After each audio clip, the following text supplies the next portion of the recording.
My name is Kinsley Smith. I'm a housewife celebrating 20 years of marriage. Our family is harmonious, and my husband David cherishes us deeply. I've lived my life devoted to my family, trusting in David. Our twin sons, for some reason, are prodigies with IQs of 150. They easily got into prestigious universities and are currently interning at the major corporation where David works.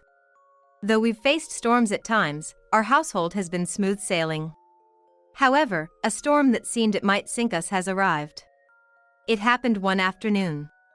I decided to check out a slightly different store and extended my trip to a station a few miles away.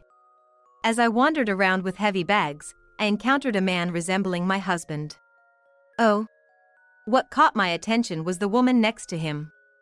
She was noticeably younger than me and radiated an unreal beauty. This stunning woman was leaning on my husband, who's nearly 50, arm in arm, smiling blissfully. Is this? The words affair and infidelity came to mind. Unable to confront them, I ended up just taking a photo.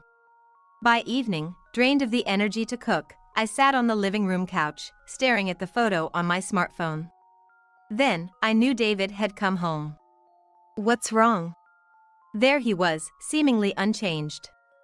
As if the man I saw today was someone else. But I had looked at the photo over and over. I even zoomed in.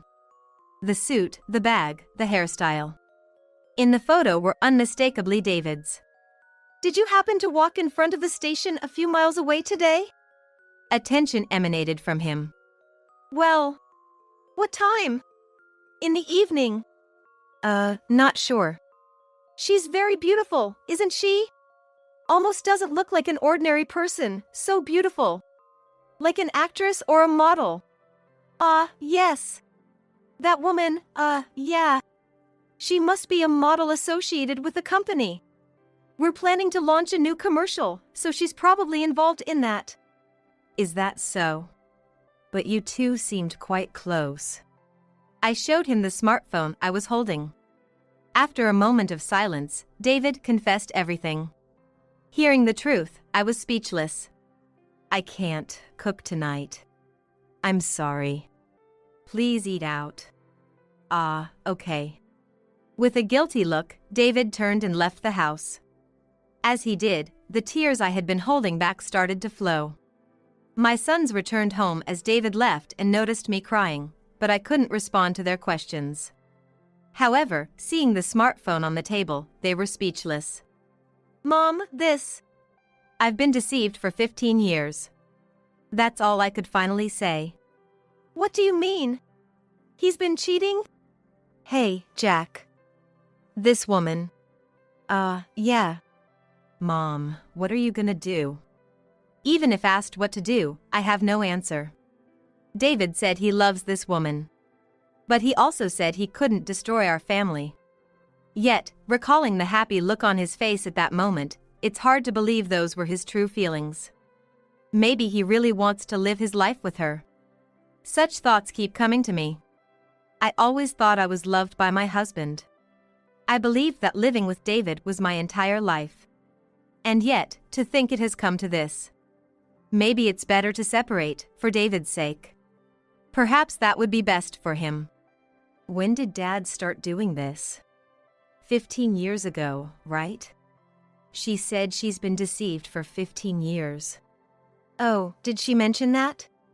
Listen properly. But it's too shocking. Mom must be more shocked. Yeah.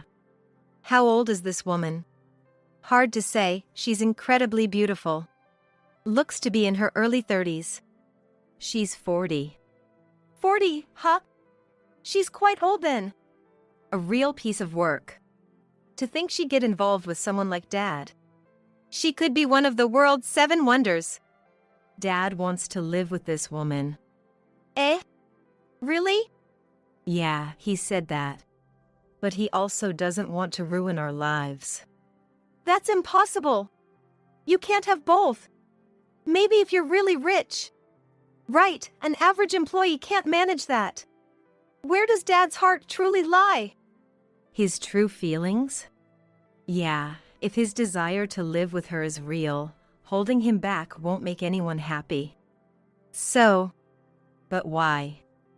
I wonder why I never noticed that Dad's heart wasn't here. Was I too happy? Too happy? Yes, maybe I was so happy that I thought this was normal and couldn't read Dad's feelings. Mom, you're too kind. Dad's the one who cheated, you have every right to be angry. His feelings don't matter. But I'm the one who let it happen. Mom did everything a wife should do. There's no way he had complaints. You always make delicious meals. This is Dad's fault. That's right, Mom, you shouldn't blame yourself. But Dad's face was so happy. I've never seen him look that happy. Maybe he's happier with her than with me. But holding him back would only cause him pain. It's better if we split up, isn't it? Dad wants to be with her. If I wish for Dad's happiness, I should step aside, shouldn't I? Are you serious? Even though Dad is the one at fault? I think it's for the best. Well, if Mom thinks so, we can't stop her, but... Yeah, thank you. I think it's best to separate for Dad's sake too. It's for his happiness, more than staying with me. Even though I think this, the tears still come. It's like losing the air around me, and without air, you can't breathe. He was that important to me, and to think it has come to this. Mom, are you really okay with splitting up? Yeah, it's inevitable. For Dad to be happy, it's better if I step back. I believe that's what happiness is. Even if I've been deceived all this time, I've received so much happiness from him. Okay, then, Mom. You mind if I show him hell? Hell? Yeah, that's right. It's crazy that only Mom has to draw the short straw for Dad's and that woman's sake. If we're splitting up anyway, might as well make Dad taste hell. That's right. If we're doing this, might as well teach him a real lesson. Hearing my son's words made me think my decision to separate for my husband's sake was a lie. Splitting up for his happiness is just a nice idea. Inside me, there's hatred for being deceived for 15 years. It's definitely there. Yet, why was I trying to suppress those feelings? If I could really show him hell, if I could really drop him into it, then I want to do that. I want to make my husband, who betrayed our family, suffer just as much. So, Mom, what do you think? Well, but how? That's what we need to figure out now. After all, we don't know what weaknesses he has. First, we need to thoroughly research to find out what method would be most effective. That's right. Even if we set a trap, if it doesn't cause enough pain, it's a waste. Yeah, I agree. We have to make him regret it to the bone. After all, he made Mom cry. My sons, contemplating what they said, left my side and went into their rooms. Even as I thought about preparing food for them, I couldn't bring myself to move and ended up crawling into bed. No matter how much I try to be strong, the tears just keep flowing. Despite all the pain I'm feeling, where is my husband now, and what is he doing? Maybe he's gone to her. Such thoughts make me suffer even more. If possible, I wish I could go back to just a few hours ago, not knowing any of this, and return to the life of cooking for my husband and gathering around the table with my family, as usual. But that's impossible. Why did this happen? What did I do wrong? No matter how much I regret, it's futile and I can't stop the tears. The next day, my sons said they had work and left the house. David never came back. Always making sure his shirts were washed and ironed, the David who didn't return must be wearing crumpled shirts by now. I wonder where he is and what he's doing. Such thoughts come to mind, but there's nothing I can do. After seeing my sons off, all I could do again was crawl back into bed. Unlike me, my sons had begun to take decisive steps towards revenge. Looks like Dad didn't come home last night. Yeah, seems like it. That's why Mom is even more upset.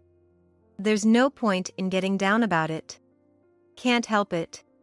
We just have to do what we can for her. I wonder if Dad's at work? Yeah, I saw him earlier.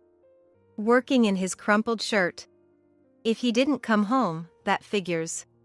So, how are we gonna get our revenge? We need to figure out his moves first. Right. By the way, that woman in the photo, that's her, isn't it? One of the sons glanced towards the woman in the photo. Yeah, 90% sure it's her. It's tough to say 100% because it's a photo. What do we do? Follow them on the way back? Sounds good, I'll follow Dad. Then, I'll follow her. Hard to say if they'll meet today though. No, they'll meet. They were caught by Mom yesterday. Or, Dad might have gone to her place last night. Even so, it'd be hard for him to come back home, so he'll likely go to her place. Indeed. That's some deep analysis. You were thinking the same thing, weren't you? Yeah, I was. And so, the sons decided to follow them separately. One after Dad, the other after the woman. However, despite leaving separately, both ended up at the same apartment building. Whoa! Jack! What's up, Sebastian? Looks like this might be her place, huh? Maybe. I couldn't find a name on the mailbox. Maybe it's a room just for their secret meetings? Could Dad have rented it? Should we check with the real estate agency? Yeah, I'll look into something else. Something else? Now that it's clear they're together, we need to tighten the noose. Right, makes sense. I'll leave that to you then. I'll handle this side. While attending university lectures, the two spent a week investigating David and the woman, managing their part-time jobs as well. It seems they found out several things, and on the night before Monday, they shared it with me. Mom, could you come to the office tomorrow? To the office? Yeah, there's something important. I'll show you Dad heading for hell tomorrow. But there's something I need to ask of you, the sons said, and then they shared their plan with me. The next afternoon, just as they had asked, I went to the office, and my sons were waiting for me at the entrance. Mom, we're gonna meet with the president now, but make sure you do what we asked you yesterday. Yes. I'll be fine. The sons exchanged looks and then got on the elevator to head to the top floor. When they arrived at the president's office, there was David's lover, Nevaeh. Just like when I saw her a week ago, her beauty was mesmerizing. The president, though frowning, unsure of what was happening, still carried an air of dignity. What's this about? Jack, Sebastian? Sorry to trouble you. We have something very important to discuss. But we can't proceed without one more actor in our play. Actor? At that moment, the door to the president's office was knocked, and David entered. David. Nevaeh. The two of them calling each other's names in front of the wife. I felt dizzy. What's going on here? It seemed the president was the only one who didn't understand. No, I didn't understand either. What exactly was the relationship between this Nevaeh and the president? First, let me introduce. President, Director Nevaeh. This woman is our mother, Kinsley, the wife of David. Oh, is that so? Mom, this is the president and his daughter, Nevaeh. His daughter? Yes, Nevaeh is the president's daughter and also a director. And she's also Dad's girlfriend. That's correct. What? Sorry. You're involved with my daughter while you have a wife? President, please hold off on the anger. It seems Dad and Nevaeh have been together for 15 years now. They've been living like a couple, spending time together in an apartment they rented after work, then going back to their respective homes. Is that so? Nevaeh, you. I'm sorry. Are you two in love, without a doubt? Yes. I love David. Even after 15 years, I never once thought about breaking up. Is it because you want to marry him?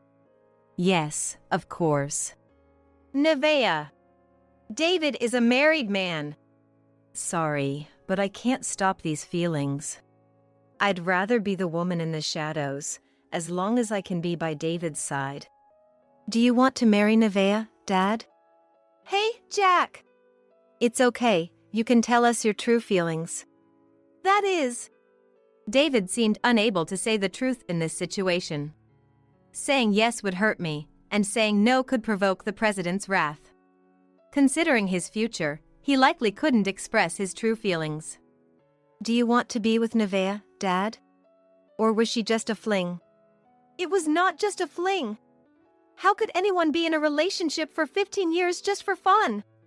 Did you know Nevaeh was the president's daughter when you started dating her? No, it wasn't like that. When I first started dating Nevaeh, she was a radiant 25-year-old young lady. I thought there's no way such a beautiful lady would date a plain guy like me. But I hoped at least she would have dinner with me, and when I asked, she accepted. Then I hoped we could drink together, and she agreed to that too. With each occasion, my feelings grew stronger. And Nevaeh, did you feel the same? Yes. I knew he was married. Even though I knew it was wrong, I couldn't help falling for him. Just having dinner with David was enough for me.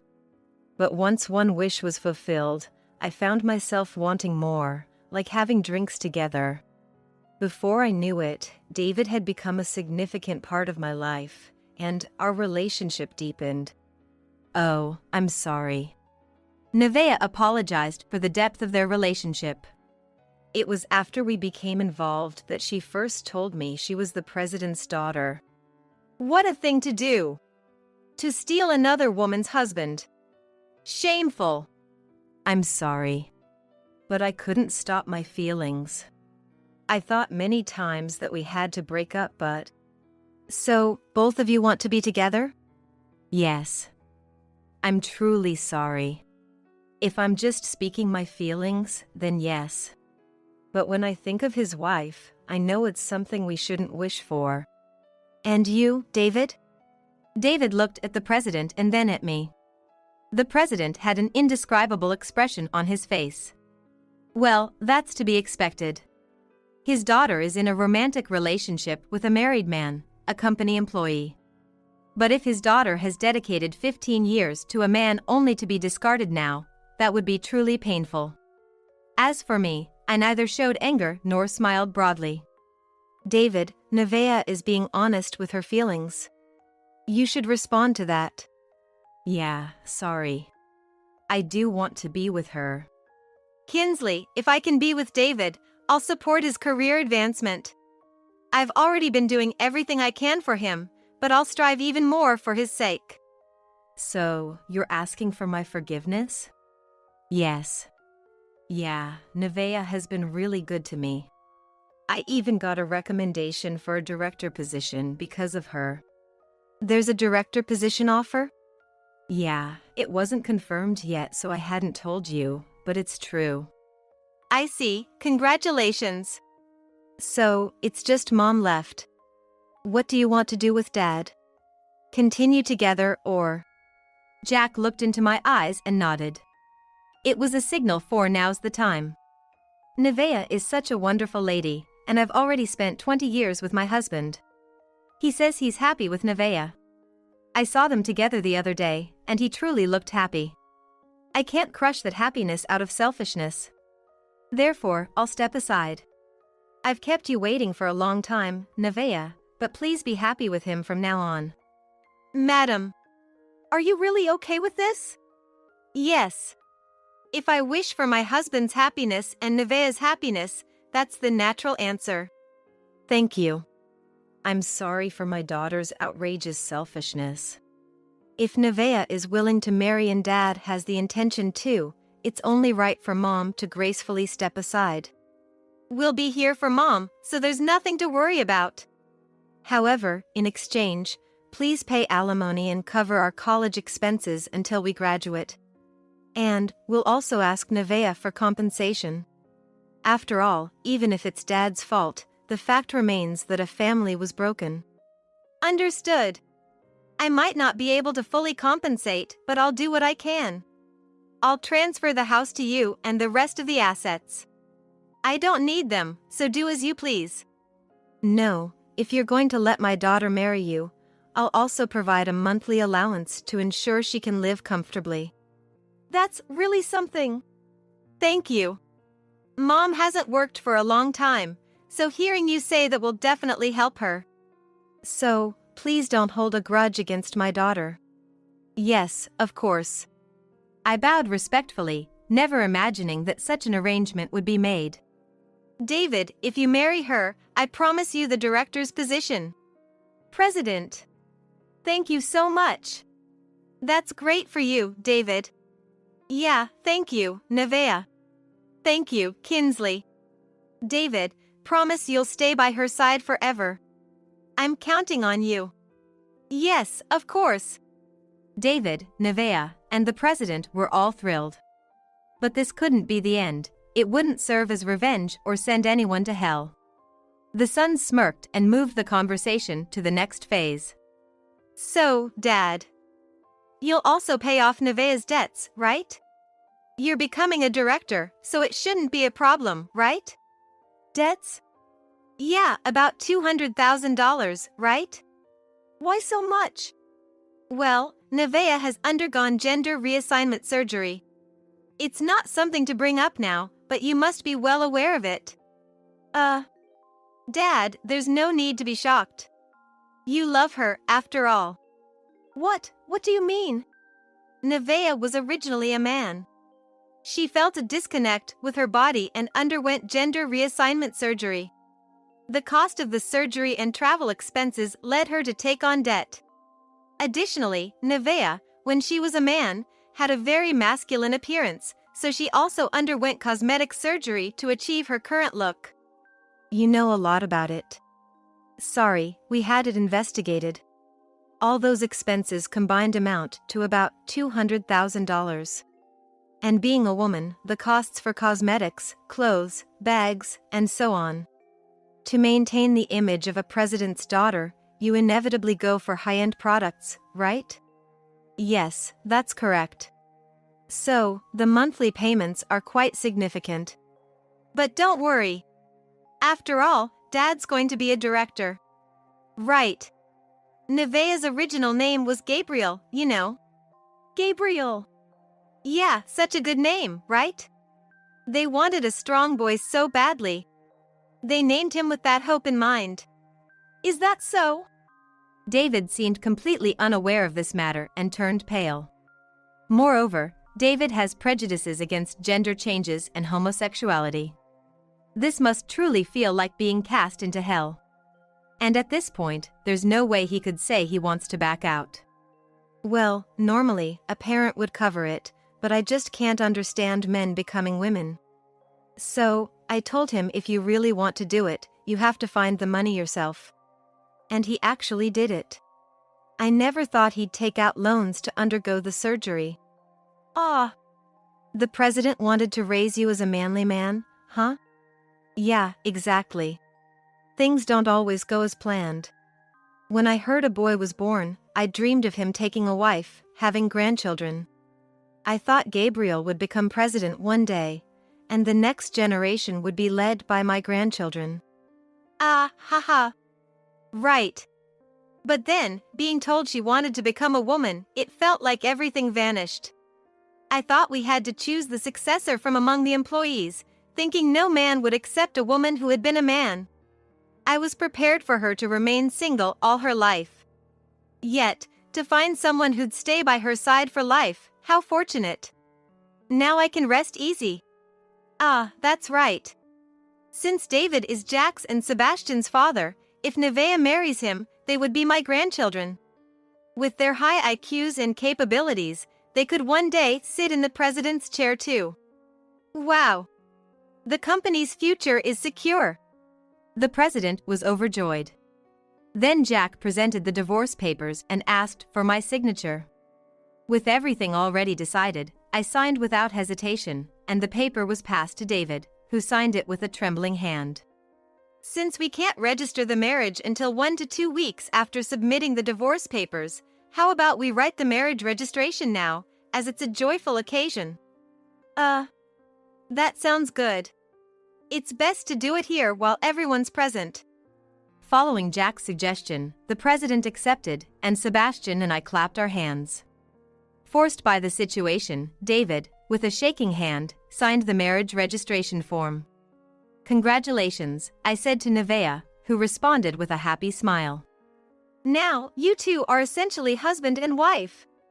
Congratulations! Isn't that wonderful?" However, unable to escape, David was crying alone. "Ah, David, are those tears of joy?" Nevaeh asked, but my sons and I knew better. These weren't tears of joy.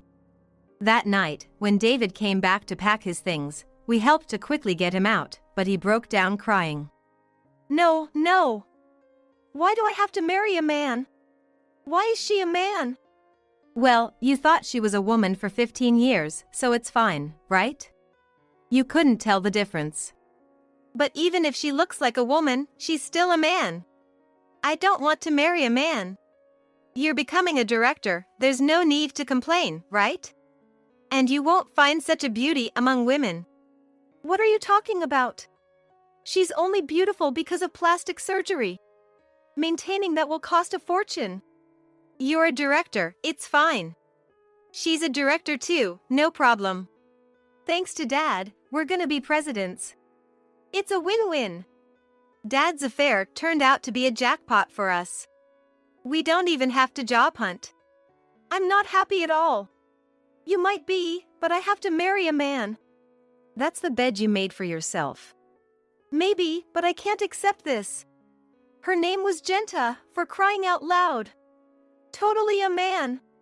"It's cruel to say that. Her heart is female. And her body too. She's a beautiful woman now. My stepmother." "Indeed. Our stepmother, and the president's daughter no less. We hit the jackpot." "No, no. Kinsley, let's start over. Please, I beg you. I'll apologize, just give me another chance." "What about your job?" "I'll quit. Better to quit than to marry a man." "If you quit, the boys won't become presidents. You've been with her for 15 years, you'll be fine. You've managed to deceive us all this time, just deceive yourself from now on." "Deceive myself?" "Yeah. Just convince yourself she's female. Do it for your sons. Trick yourself into it." "No, no, no." Despite his protests, we quickly packed his belongings and kicked him out. Later, a grand wedding took place, and David became Nevaeh's husband. He smiled throughout the ceremony, but he wasn't happy. Yet, he married her and started a new life as a couple. However, David never rose above the director position. Meanwhile, Nevaeh became a board member, showing her prowess. Being busy, she couldn't do the housework, leaving David, who had never done it before, to take over domestic duties. Despite how busy Nevaeh is, one might expect her to lend a helping hand to David, but that was not the case at all. Despite her kindness before, Nevaeh turned into a tyrant, losing all her former gentleness. She seemed more like a beautiful man now. Consequently, I started receiving frequent complaint emails from David. Their content was always, "This is hell. I have to embrace a man at night, and I can't escape. This is pure hell." Receiving such emails, our family would read them together, laughing. I received a substantial alimony and a significant monthly allowance. Moreover, a significant amount of money is deposited into our accounts every month as living expenses. The boys secured jobs at the company and were promised the presidency. My life is secured until the end. Truly, I am the victor. Today's wine tastes exceptionally delicious. No way! Our house is. This house and the land belong to us. We can do whatever we want, right? The daughter-in-law should just be a maid in our house. As I raise my voice in shock, my mother-in-law is smirking at me. The moment John passed away, my mother-in-law arbitrarily demolished our house. She has always been like this. Treating me, the daughter-in-law, as if I were her servant, completely ignoring my opinions and feelings. Moreover, she misunderstands me working from home as being unemployed and thinks I'm leeching off her son. She seems to think it's okay to do anything to a leeching daughter-in-law. But I never imagined she would go this far. I've been enduring it until now, but I've reached my limit. Feeling anger rising inside me, I slowly opened my mouth to retaliate against her in front of me. My name is Mary Johnson. I'm a 43-year-old working housewife. I usually work from home. I don't have children, and it's been 12 years since my husband John and I started living together. We just got married and don't have much money, right? So, I decided to take over the house where my dad and mom were living. My parents are going to live in a new house built elsewhere, so we can live in the old one. At the beginning of our marriage, John told me such a thing, and I, who knew nothing yet, was quite happy. I was thinking of our own home, but I was anxious whether we could afford it with what John and I earn, so I was very thankful to my in-laws. Mom, thank you so much. This makes our married life more comfortable. Don't worry about it. We get to live in a new house, and we don't have to deal with the old house, so it actually helps us. I was thanked by her instead and thought I had a generous mother-in-law. Under these circumstances, the house where John and I live is registered under my in-laws' names. I have suggested changing the registration numerous times, but John has been lazy about it, and it has remained the same. However, this was a mistake. This house is also ours. You're saying to us it's troublesome if you just come over unannounced, but indeed, who do you think you are? I reprimanded her for her repeated unannounced visits. Even though I work from home, it's impossible to get any work done if you keep coming over all the time. When I mentioned this, wrapped in diplomacy, she snapped back, claiming this was their house. Since then, she has always spoken down to me, constantly complaining. As for my father-in-law, he's completely under her thumb, practically non-existent. I complained to John, but he just said, it's not my problem and wouldn't even listen properly. My mother-in-law's sarcasm and harassment have escalated over the years, and recently, she has started doing unexpected things. The other day, she took home clothes of mine that were clearly too small for her, claiming they suited her better. After all, she couldn't wear them and returned them to me in a huff. What will happen if her sarcasm and harassment get worse in the end? I've been living day by day, unable to do anything, with a hint of anxiety. One night, I was enjoying a slightly luxurious dinner alone.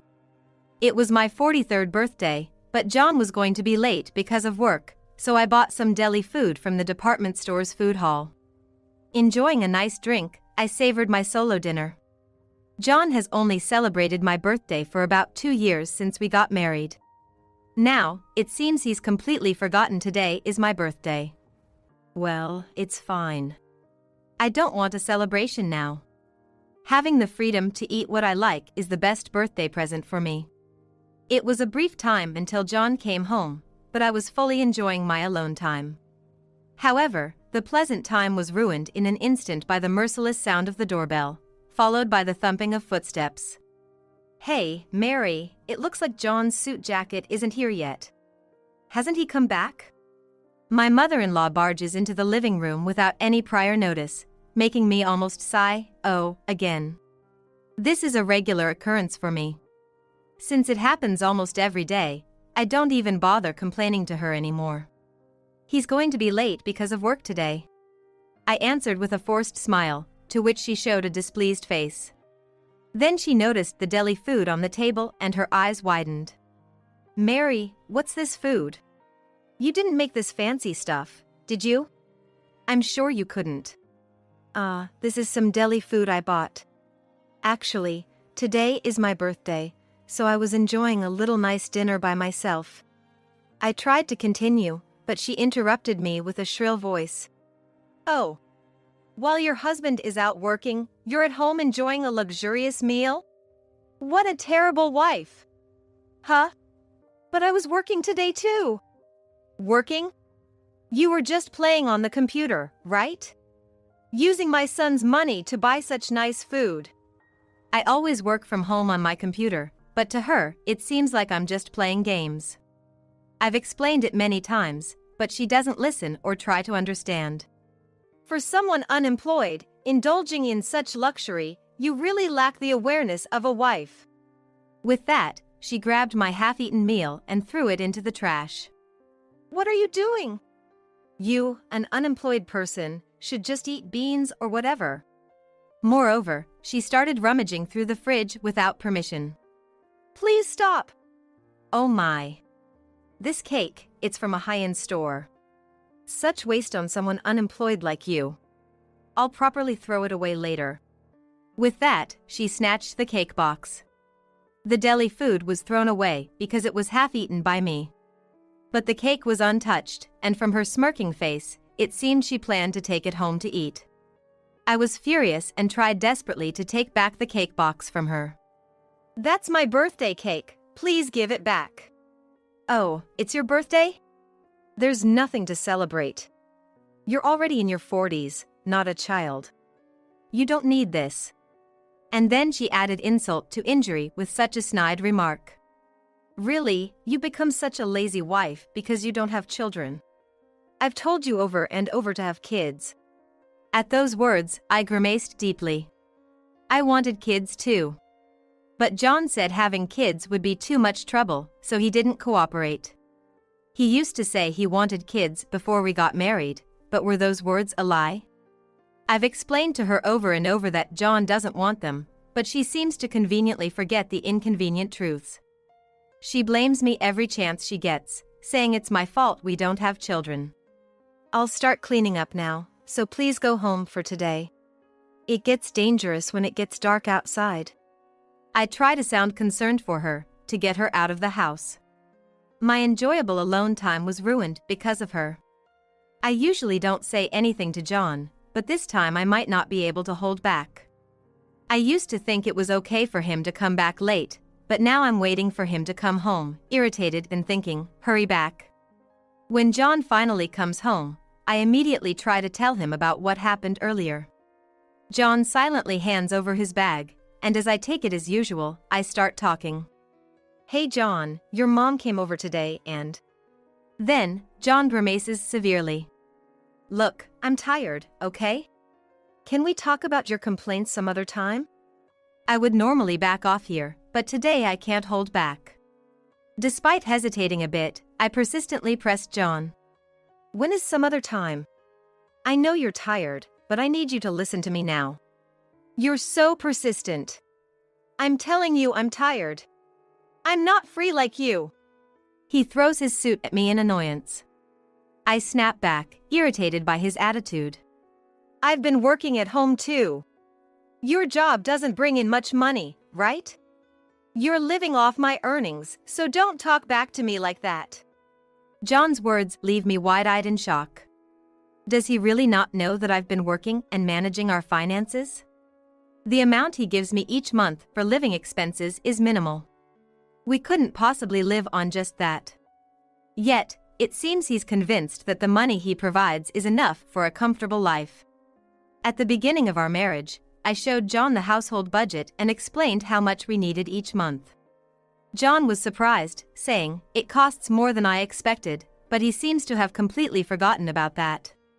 Forgetting inconvenient truths must run in his family, just like his mother.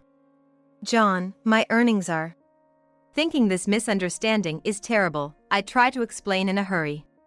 But John forcibly cuts me off, not wanting to hear any more. "Your trivial story is less important than mine. Look at this." He hands me the health checkup results from his company, taken about 2 months ago. Checking the content, almost all items have bad ratings. "This result is terrible. Isn't it your cooking to blame? You haven't been putting something weird in the food, have you? There's no way I would do that. Then your cooking must be unbalanced in nutrients. Watch what you're making from now on." John says arrogantly, but he hasn't eaten the meals I've made for the last few years. In the morning, he eats snacks or fast foods left out, has lunch out, and occasionally eats my dinner but leaves the vegetables and only eats what he likes. He usually comes home drunk when he eats out. I've told him several times that such eating habits would ruin his health, but he never listened. Instead, he found my advice annoying and brushed it off. Even though it's clearly his fault, he refuses to accept any blame and puts it all on me. I'm about to snap at him in anger, but I know getting mad now will only make things worse. You need to get a re-examination. It says so right here, doesn't it? Please make sure to get it done as soon as possible. I urged John to go for a re-examination while suppressing my irritation. However, John frowns and retorts, "No way, that's too much hassle. You just need to be more careful, that's all." With that, he left for a bath, leaving the living room. I was left standing there, stunned. John is a husband who doesn't even celebrate my birthday, but I was the one who chose to marry him. I am genuinely concerned about John. Yet, why can't my feelings get through to him? Feeling empty, I started to be even more careful with the meals I prepared from that day on. But despite my efforts, John passed away about a year later. I had repeatedly begged him to go for a re-examination. However, he ignored my requests and let it be. I don't have time for such bothersome things like re-examinations. Yet, when he was at home on his days off, he just lounged around. There were plenty of opportunities for him to go for a re-examination. And when he started saying, "I feel weird, like something's off with my body," his condition rapidly worsened, and by the time he was taken to the hospital, it was too late. There was nothing to be done, and John passed away quickly. It's your fault my son ended up like this. Give my son back. My mother-in-law blamed me harshly for John's death. My father-in-law was still as absent as ever, but the look he gave me was filled with resentment. He probably thought the same as his wife. I told them repeatedly. I told John many times that the results of his medical checkup were bad and he needed to have a re-examination. But he wouldn't listen to me. I tried desperately to clear up the misunderstanding, but my mother-in-law wouldn't believe a word I said. It's all your fault. I'll hate you for the rest of my life. After that, we held John's funeral, but my in-laws didn't help at all. It's your responsibility, Mary. You take care of everything. That's what they told me, and I had to handle all the funeral arrangements and subsequent procedures by myself. I was so busy I felt dizzy, but my in-laws ignored it all. John often said he hated hassle, and I think he got that from his parents. My in-laws always pushed their problems onto me. This time was no different. They blamed everything on me and pushed all the troubles onto me. They acted as if it was natural and never thanked me once. I'm tired. The funeral was over, and I had finally finished all the arrangements. Today, I will rest without thinking about anything. Staggering, I crawled into bed. When I woke up, I could hear my mother-in-law's voice. Yes, thank you very much for that. Wondering what was going on, I got up from the bed. I heard her voice from outside the bedroom and realized she had let herself into our house again, and I sighed. I tidied myself up to the minimum and went to see her, who was at the entrance, suddenly handing me something. Hey, did someone come by? No, no one came. But Mary, you must be tired with all that's happened. Here, take this ticket and have a good rest. Eh? I looked at what she handed me and realized it was a ticket to the station nearest to my parents' house. Come on, hurry up and get ready. That ticket is for departure tomorrow. I've included the return ticket as well. Take a week off and relax. Pushed by her, I started preparing for an unexpected trip back home. What's all this about? It's unbelievable for her not to make a single sarcastic remark at me. Could it be that she actually feels sorry for me about it? Maybe my mother-in-law feels regret that she blamed me for John's passing away and that she pushed all the paperwork on me. And yes, I am completely exhausted right now. I needed time to stretch out and refresh by going back to my parents' house. At that time, I was still tired and didn't notice if she was scheming something. Normally, I would have been suspicious of her actions. But this time, I completely let my guard down and returned to my parents' house without a second thought. My brother and his wife live there, but when I contacted them, they said, "Come over anytime." I took their word for it and relaxed without holding back at my parents' house. I met up with old friends and played with my brother's children, fully healing my fatigue. My mother-in-law does do something nice once in a while. On the day of my return, I boarded the high-speed train in a good mood. Unusually, I bought a souvenir for her and returned home with a lighter heart and body. However, what awaited me upon my return was my house, brutally demolished. No way! Our house is... This house and land are ours, so we can do whatever we want, right? The daughter-in-law should just be a maid in our house. She, with a triumphant grin, sneered.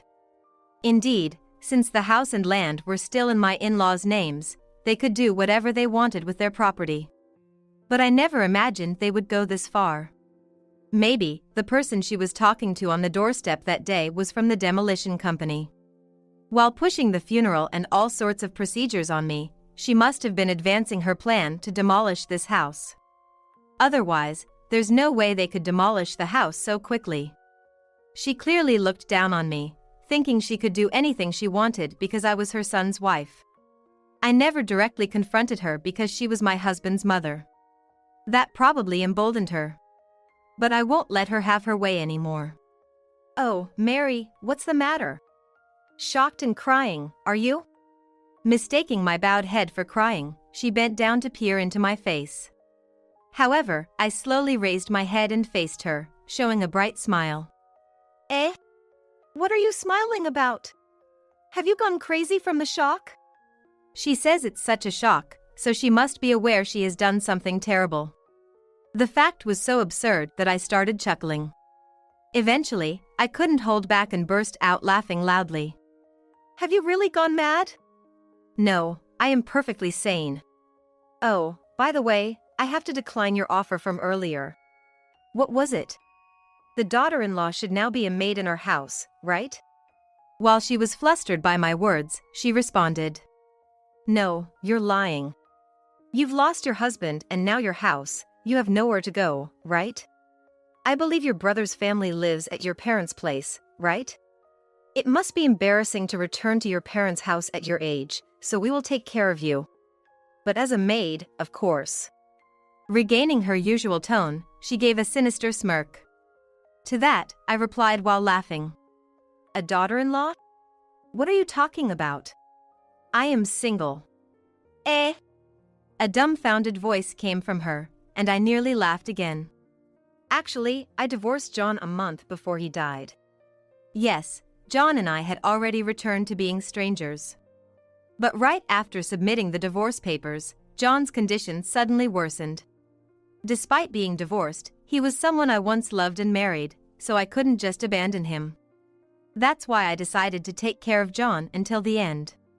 With all the chaos, I had lost the moment to inform my in-laws. But I never expected such a perfect moment to come. So, I have no obligation to live with you. After all, we are strangers. She had intended to drive me out of my home and take me into hers, to treat me as a real maid. Recently, she has been complaining about how her body isn't moving as well as it used to because of her age. However, she has also been adamant about never wanting to enter a nursing home. She intended to have me look after her until she passed away. Normal people might wonder if that's a reason to demolish a house, but she is capable of doing outrageous things without batting an eye. Previously, she broke a necklace that was very dear to me right in front of my eyes. That necklace was a precious memento from my deceased mother. Such a beautiful necklace, let me see it, she said as she forcibly took it from my hand and, claiming her hand slipped, tore the delicate chain. As I cried over my broken necklace, she coldly said this. I'm sorry, it wasn't on purpose. But clinging to such a memento forever would only disappoint your mother in heaven. At that moment, I realized I would never understand her. She had done such cruel acts without remorse in the past. So, her demolishing the house didn't surprise me. She probably wanted to see me distressed from the demolition for her twisted pleasure. It seems like making my life miserable was her source of joy. In other words, she was a pitiable person with nothing else to live for. Even after revealing the shocking truth, she seemed unyielding. What? You two divorced?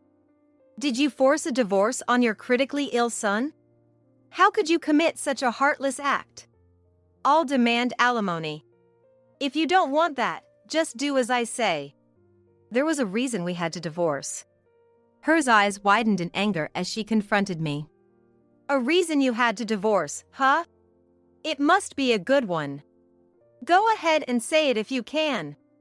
Spitting in her fury, she screamed at me, and I frowned, stepping back from her. Then, I revealed another fact. John, your son, was having an affair. What? An affair? Apparently, this was too unexpected for her, as her body trembled slightly. John had been coming home late for years. He claimed it was because he was busy at work, but that was a complete lie. He had been staying out late to meet his mistress. I suspected the affair when he came home late 3 days in a row. Women's intuition is sharp, I was amazed. How just a slight change in behavior could reveal he was hiding something. The definitive evidence was when he left his phone on the living room table instead of taking it to the bathroom. I saw a message from his mistress saying, "Last night was fun. Let's go to that hotel again."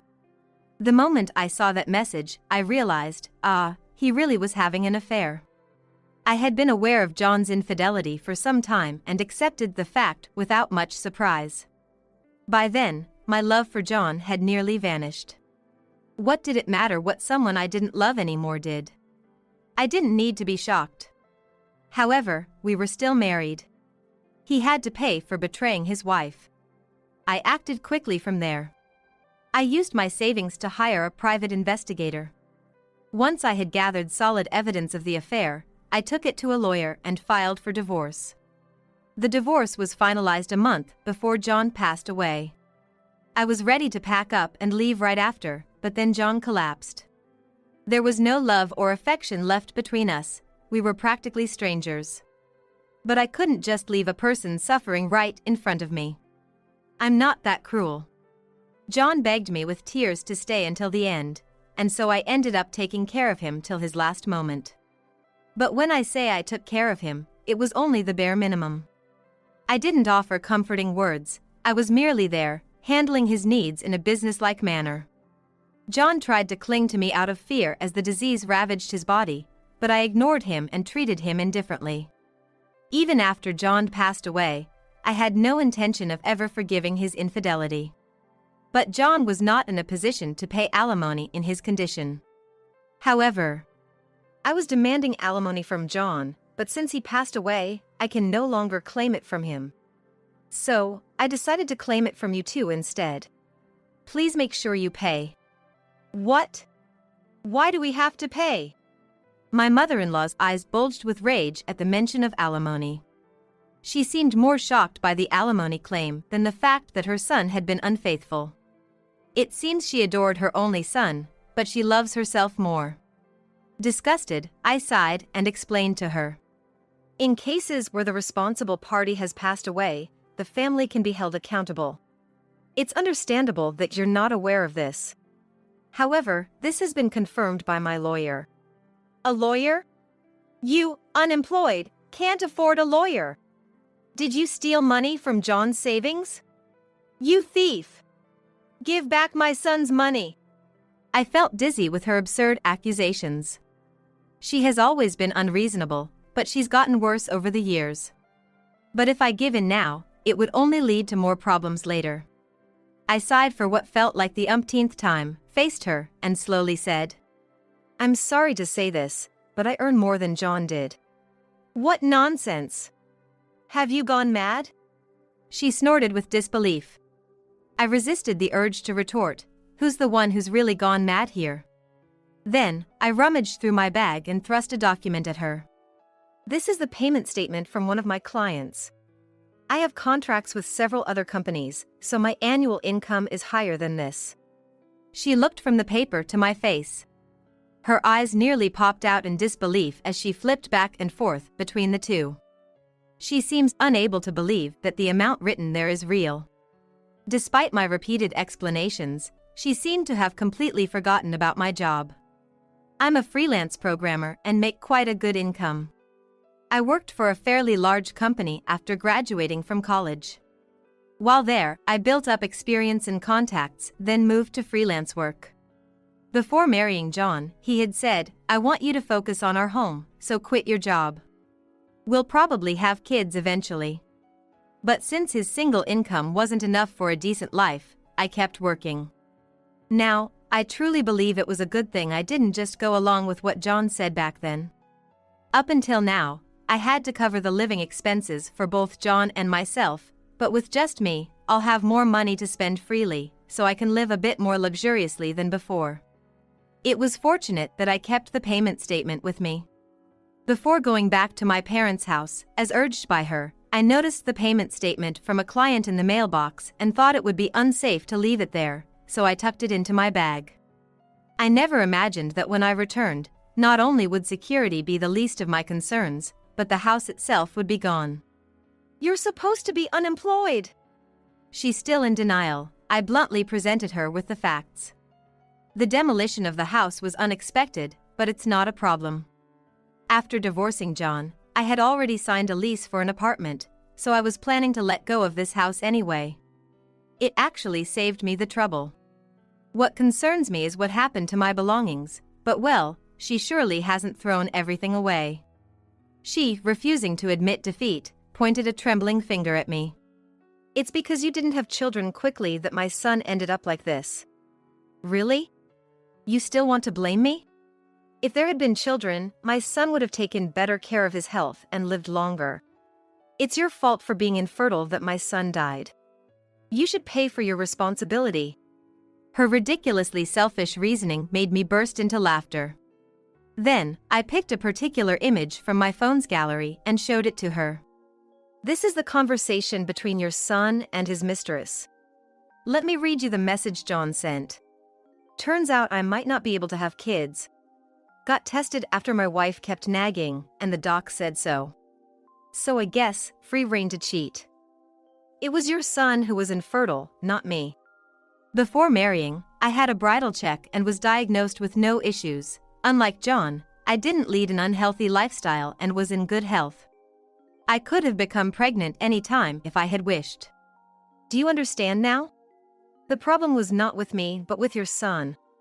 "That's a lie. That can't be." "It doesn't matter if you don't believe me. My lawyer will be in touch soon. You might not believe my words, but you'll believe a lawyer's, right?" At this moment, I gave her a smile.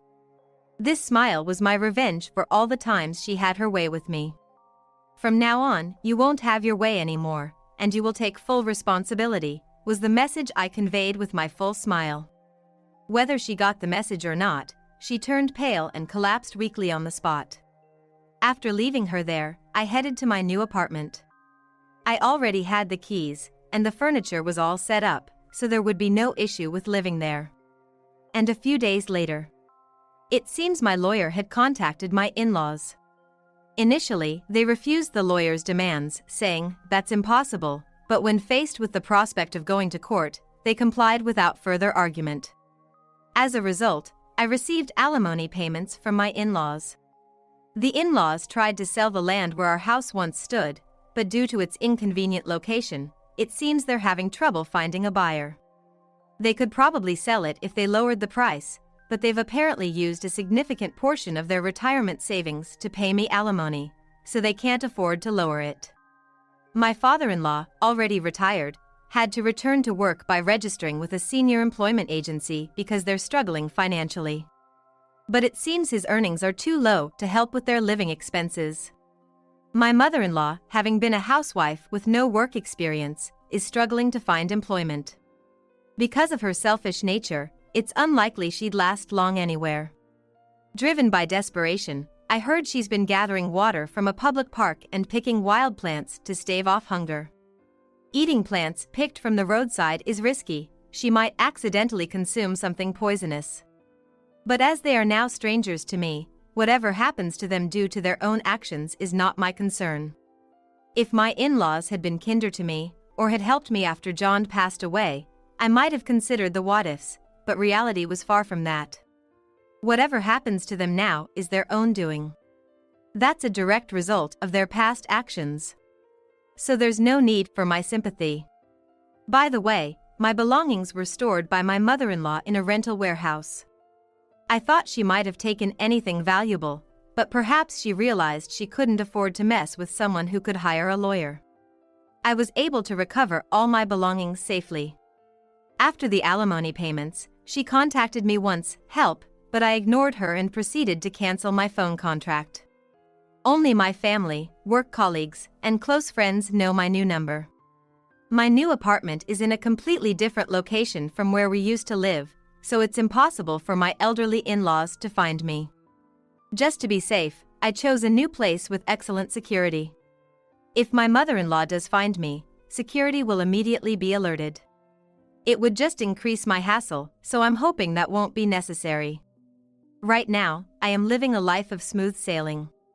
Free from John's care and my mother-in-law's nagging and harassment, my life is stress-free.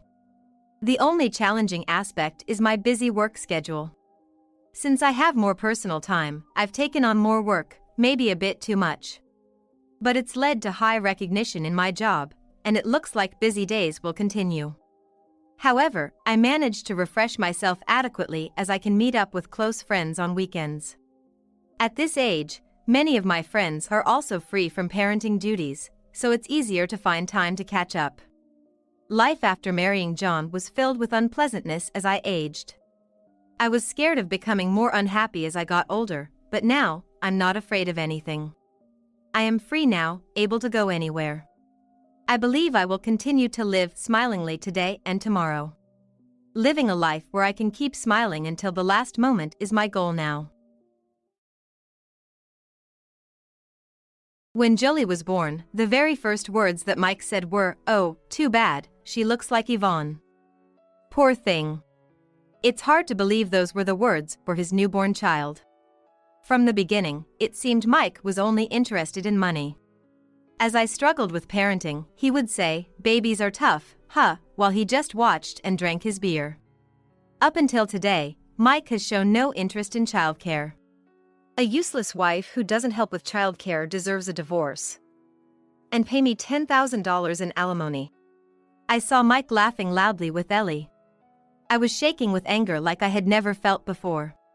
What does he think children are? I will never hand over Jolie to such a man.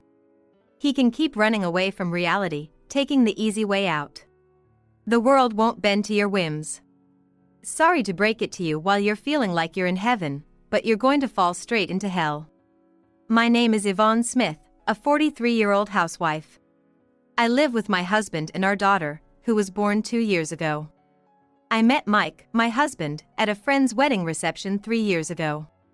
I work as a novelist, which isn't much, but it's something. Due to my job, I lead a somewhat secluded life, and being shy, I felt a bit out of place at the lively after-party, which was different from the reception. I was about to sneak out when Mike, who would later become my husband, approached me and asked, "Hey, are you leaving?" My first impression of Mike was that he seemed surprisingly sincere. Apparently, he was also feeling out of place and bored at the after-party. That encounter led us to start communicating, and before we knew it, we were in a relationship. Spending time together, I realized that Mike was a bit naive, almost detached from the world. One day, Mike mentioned, "My parents are telling me it's time to be independent. I guess it's because I've lived abroad. It's scary not being used to life here yet." Although Mike was younger than me, he was already 35 and certainly an adult. Although he used to live outside the country, he seemed a bit spoiled. However, Mike's innocence and cluelessness stirred something maternal in me. Before I knew it, I had invited Mike to live with me in my home. My house is a 2-family home, with the first floor as my workspace and the second floor as our living area. It was around the time Mike had comfortably settled into my home. My dad said he'd give us $10,000 if we had a kid. "So, Yvonne, let's get married." He proposed to me with a casual, "Let's go on a vacation." With hardly any experience in love, I wondered if that was just how it was supposed to be and accepted his proposal. Eventually, I got pregnant. Being pregnant at 40 meant there were many things I needed to be careful about. It coincided with the end of a long-running series I had been writing, so I decided to take a break from work for Mike and our child. 2 years have passed since our daughter, Jolie, was born. Jolie, who's starting to hit her terrible twos, has been saying no and crying more often. Thinking of it as part of her growth, I tried every trick in the book to keep her happy and fulfill her needs as much as possible. Yvonne. Jolie's being so loud I can't sleep. Can you quiet her down? Mike said as he appeared in the living room. It was just past 8 p.m. Mike had been out drinking until morning with a work party last night and had gone straight to work afterward. He said he was just so tired. I'm sorry. I think she'll settle down soon. I wanted to blame Mike for always being out drinking and not coming home, but making Jolie happy was my top priority. If Jolie calms down, Mike will be satisfied. Yvonne, you've got it easy, not working and just staying at home all day. Just doing housework and taking care of the kid. I'm busting my butt working every day. With that, Mike went back to the bedroom. I don't know where he got it from, but this speech has become Mike's recent catchphrase. I was fed up with hearing these almost cliché words from a father who doesn't participate in childcare. Mike was overjoyed when he found out I was pregnant. We did it, Yvonne. This is great. We've got $10,000 coming our way. I wish I hadn't heard that, but Mike immediately told his parents about the pregnancy and apparently received the $10,000. He was as happy as if he had received a bonus, but I would think that this was supposed to be a celebration gift from the in-laws. Normally, you would expect this money to be spent on baby clothes or formula, but Mike didn't hesitate to put it in his own pocket. Despite that, I made sure to prepare a thank you gift for the in-laws with my own money. Mike, for better or worse, is naive and lacks common sense. Additionally, it seemed he was significantly lacking the skill to consider others' feelings. The first words he said when Jolie was born were, "Oh, too bad. She looks like Yvonne. Poor thing." I couldn't believe those were his first words to his newborn daughter.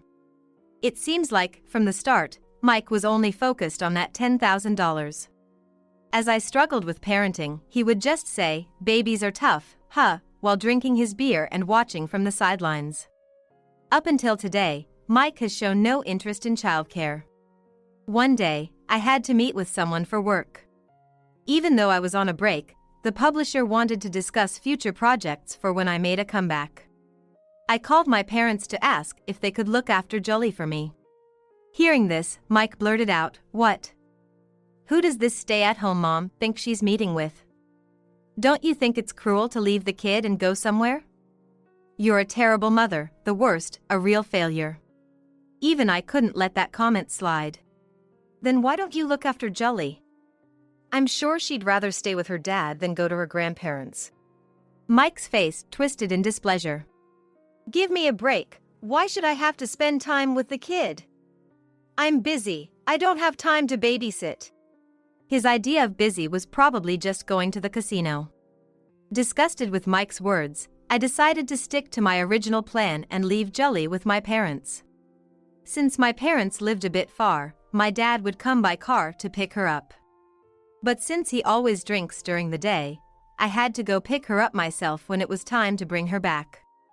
After finishing my meeting in the evening, I was getting ready to rush out and pick up Jolie. That's when Mike unexpectedly showed up in the living room. Probably he lost at the casino and ran out of gambling money early. I thought, since he's her father after all, he could at least help out and said, "Great timing. I'm about to go pick up Jolie. Could you drive me there?"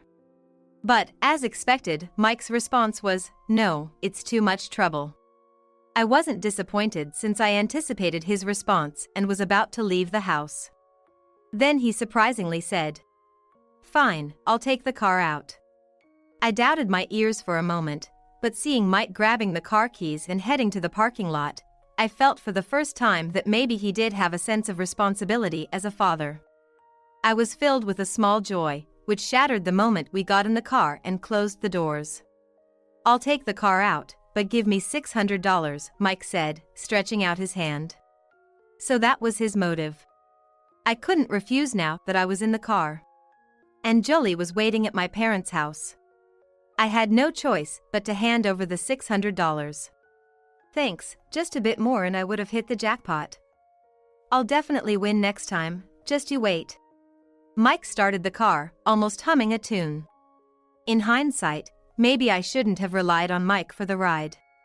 We didn't talk much on the way there. Just a few miles from my parents' house, Mike's phone rang. He picked it up and started checking the messages, despite driving.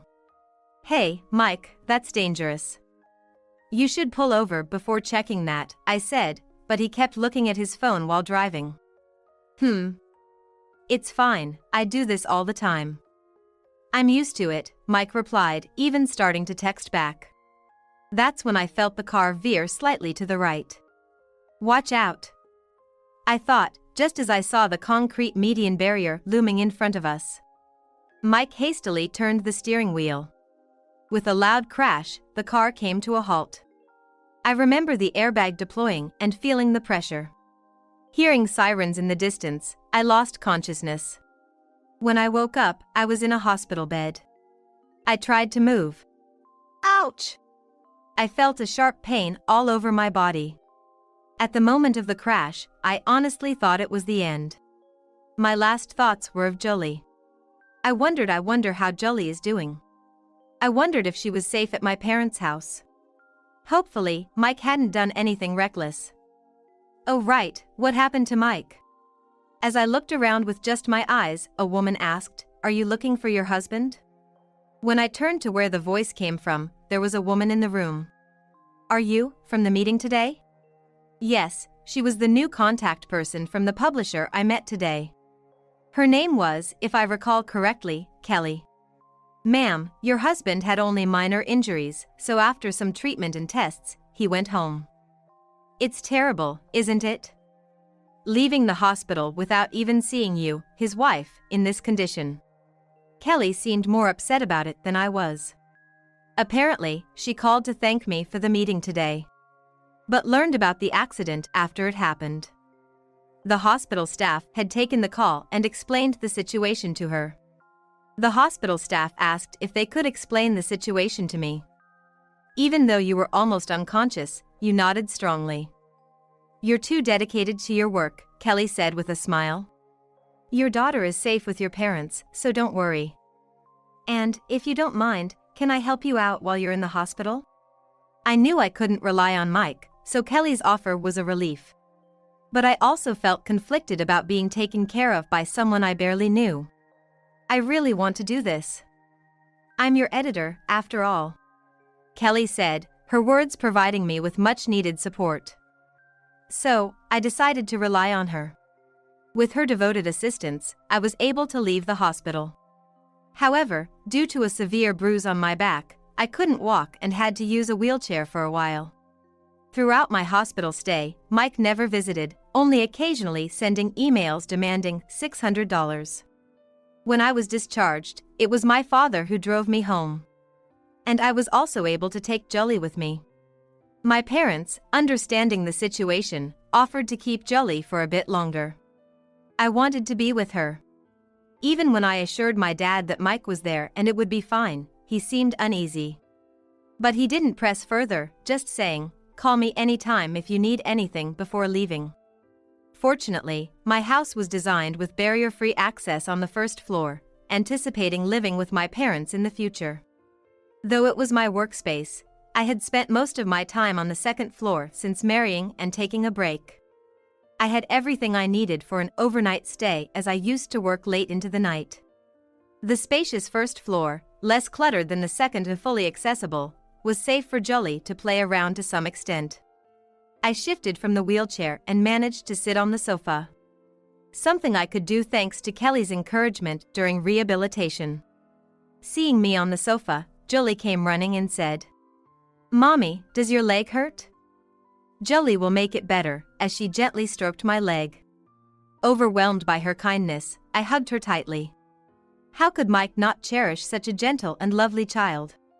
I was profoundly relieved that Jolie wasn't in the car with Mike during the accident. I was the only one who got seriously hurt, and that was a blessing. I felt a surge of dark emotions towards Mike. I realized I needed to reconsider our future together, especially for Jolie's sake. The day after I was discharged, Mike showed up on the first floor. He had a bandage on his forehead, possibly from the accident. Wow, this is also my house, huh? I thought it was a 2-story apartment. The house has separate entrances for each floor, so his confusion was understandable. I had informed him via email that I was discharged, but perhaps he didn't find it odd that I wasn't returning to the second floor. I guess he never had it in him. He doesn't have any sense of concern for others. I couldn't help but feel a bit astonished looking back at Mike, and there was an unfamiliar young woman behind him. She looked incredibly young, maybe around 20. Oh, this is Ellie. Young and pretty, right? A far cry from Yvonne. I know it's sudden, but I want Yvonne out of this house. I'm going to marry Ellie. I was dumbfounded by such an abrupt declaration. But the moment I saw this young woman, I had already imagined the possibility.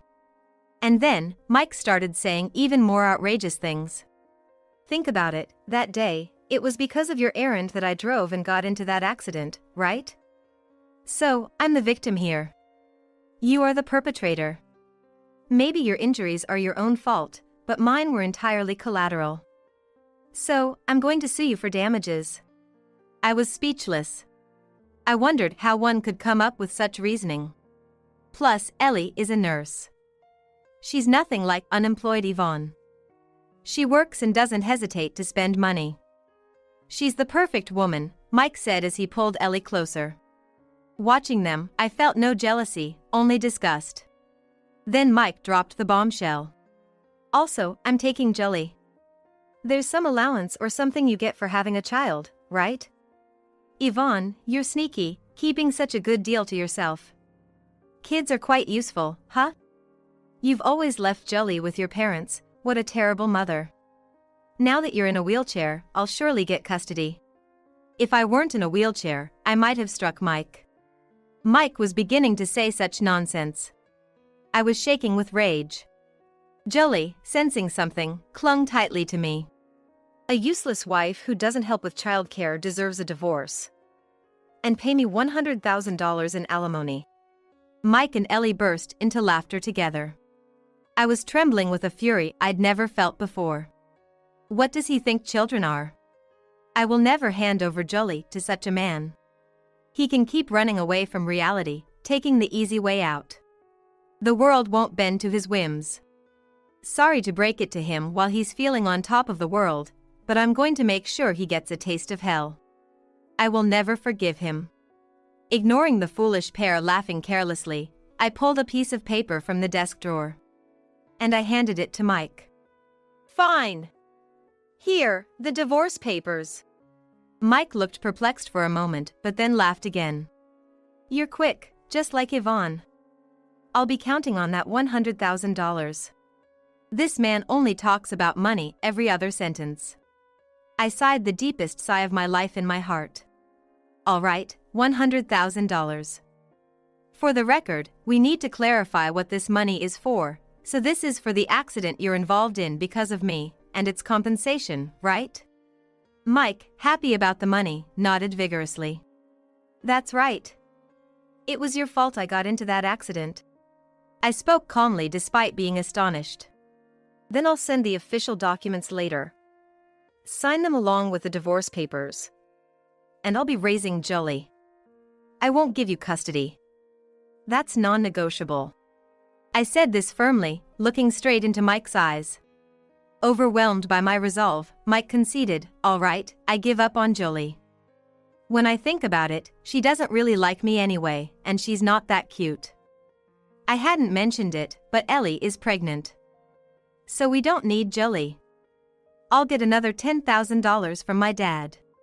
Did he ever consider how his words might hurt Jolie, being called not cute by her own father? I didn't want Jolie to hear any more of Mike's harsh words, so I sent her to the back room. Mike, you're really okay with this, right? I asked him for one final confirmation. Huh? Of course I am. Yvonne, make sure you leave this house soon. And hurry up with the $100,000 transfer. Mike and Ellie said this and went back upstairs. I called for Jolie. She ran to me quickly and hugged me tightly. Mom, will Jolie and Mom always be together? Jolie looked up at me with an anxious face. I hugged her tightly, reassuring her. Don't worry, we'll always be together. I decided to stay at my parents' house with Jolie for a while. I moved my work desk and all other furniture to another place. After some time, the signed documents for the compensation and the divorce papers from Mike arrived at my parents' house. He really is naive. That naivety was one of the things that attracted me to him, but now there's not a shred of affection left. I can send him to hell without any remorse. About a month after I left the house, I noticed the vibration of my smartphone while I was taking a break from working on a new manuscript.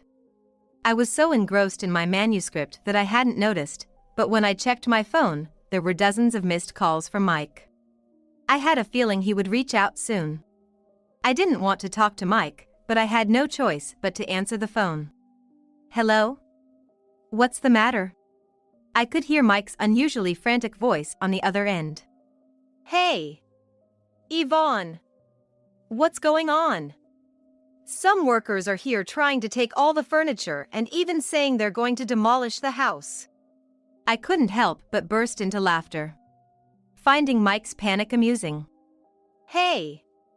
Yvonne, don't laugh. Get over here now. This won't end well for you. Mike hung up forcefully. He cut the call even though there was no guarantee I would answer again or promise to go there. Such a foolish man, incapable of thinking ahead. However, I had to show Mike his hell, so I decided to go to him. Jolie is currently in daycare. As I was pondering my transportation options, the doorbell rang. It was Kelly at the door. Are you going somewhere, ma'am? I explained the situation and told her I was going to see Mike. Then Kelly said, in that case, ma'am, I'll go with you. I'm sure I can be of assistance. She drove me to Mike's place. During the ride, Kelly shared some astonishing truths with me, making me somewhat eager to confront Mike. When we arrived at the house, workers were busy moving out the furniture. Mike rushed over when he saw me. Hey! What's going on? Is this your doing? Fix this. He was full of vigor until he saw Kelly getting out of the car, then his face turned pale. It's been a while, Mike.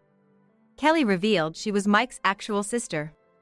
I was surprised when I heard it in the car, especially since they were almost estranged. Let's not have this conversation standing here. Let's go inside, she suggested, and we moved to a room on the first floor. Mike was pale and said nothing. Ellie looked puzzled beside him. In the empty room, silence wouldn't move the conversation forward, so I quickly broke it. We're demolishing this house. I don't need it anymore. The furniture is being moved to my new house where I'll live with Jolie and my parents, I said, which made Mike burst out in anger. Why? We are living here, aren't we?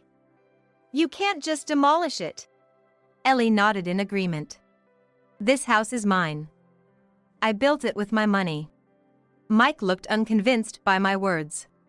How could a perpetual jobless person like you afford to build a house? Stop lying already. It was Kelly who countered Mike's words. Mike, you really know nothing. Yvonne has been modest, but she's a successful author who has published numerous books, some of which have been adapted into dramas and movies. She's not someone a man like you could have married.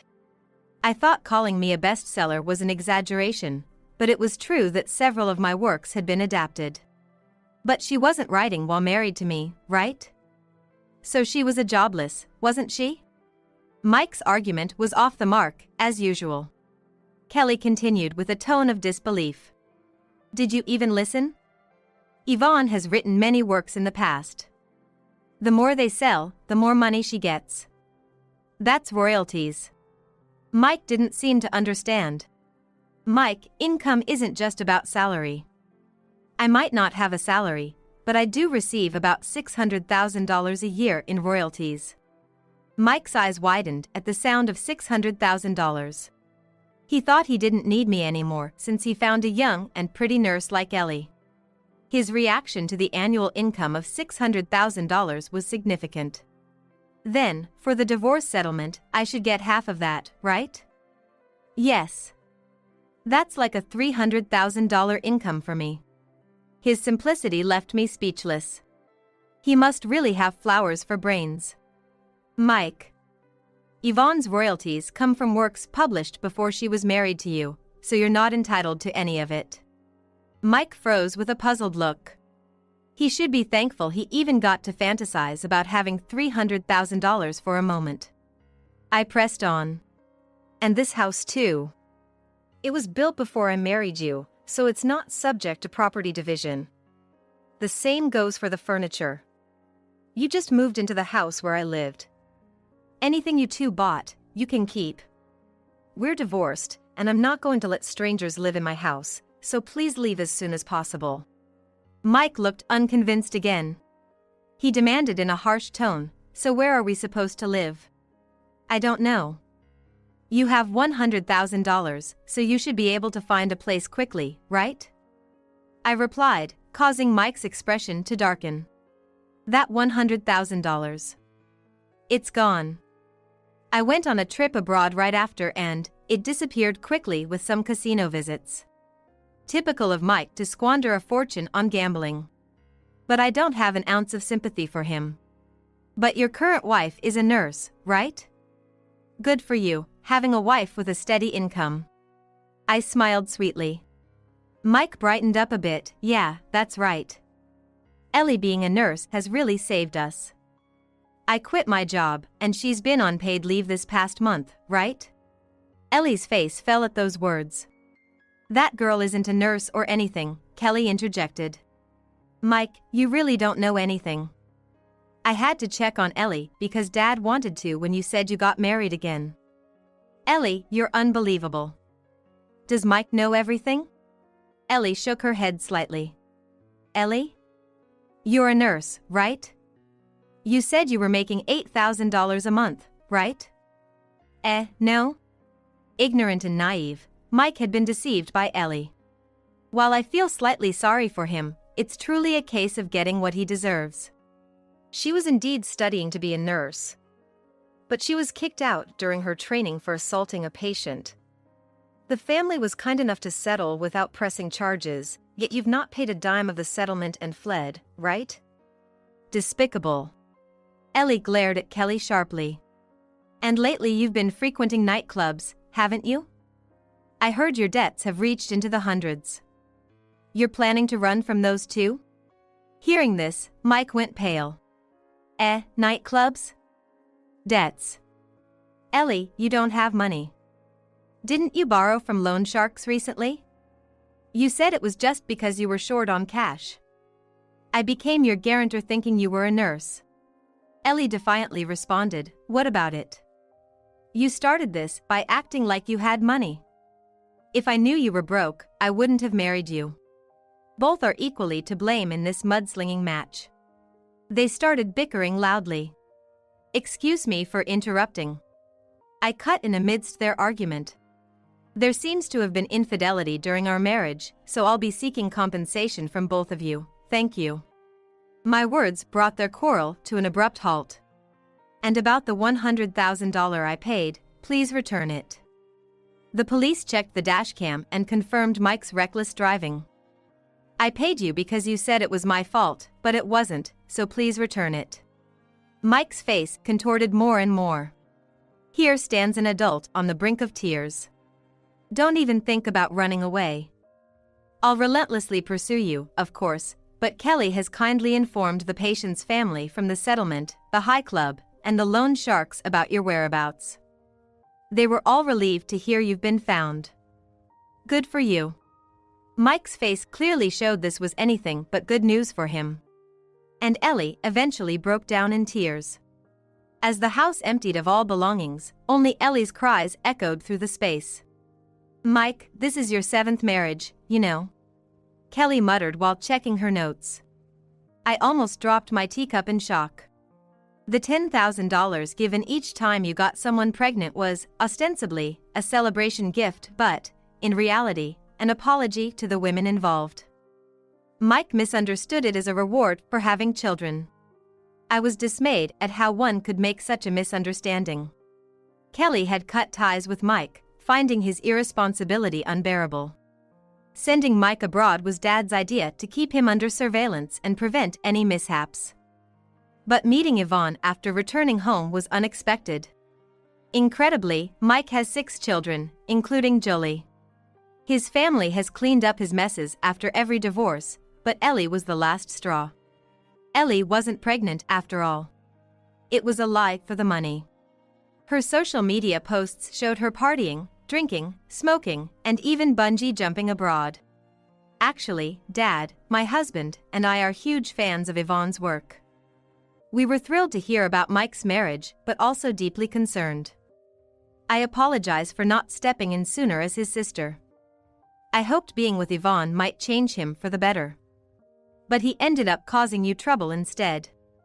I hugged Kelly tightly, wishing Mike had realized the value of his wonderful family sooner. Mommy, look, you're walking well. After a lengthy rehabilitation, I could walk again on my own. Kelly still helps me with editing and daily tasks. Mike, under his father's supervision, works hard to pay off his debts with Ellie.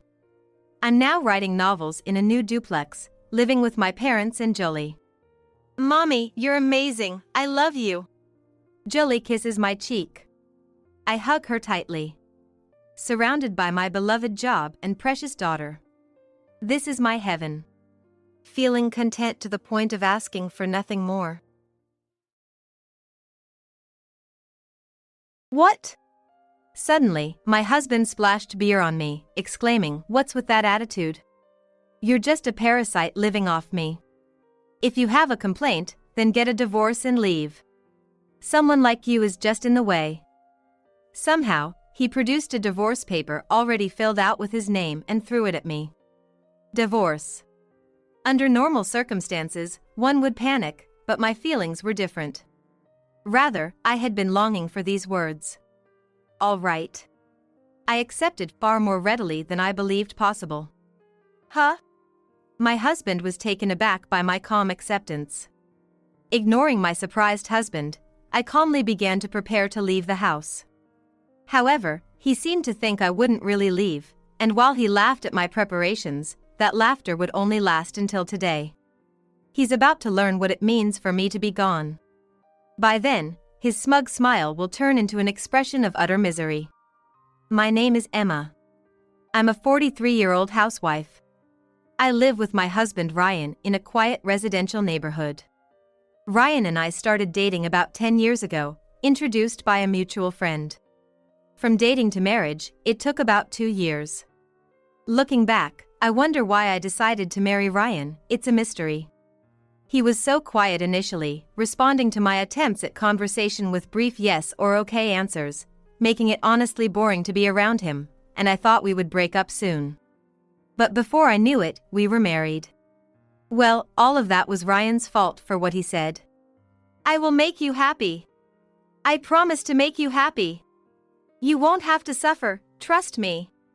He proposed, sounding like something out of a drama.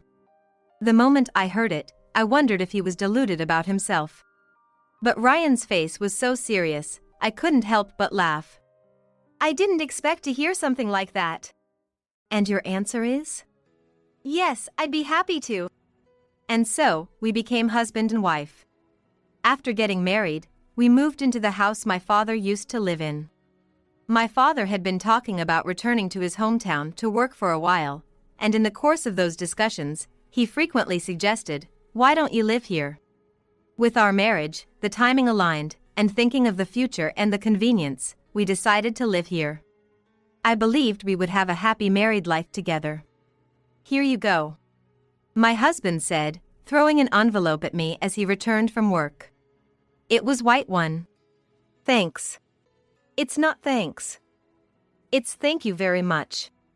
Thank you very much. With that, Ryan seemed satisfied and went to change into his casual clothes. Opening the envelope, It contained $600. This isn't enough, I muttered to myself. The envelope thrown at me by my husband contained $600 for our monthly living expenses.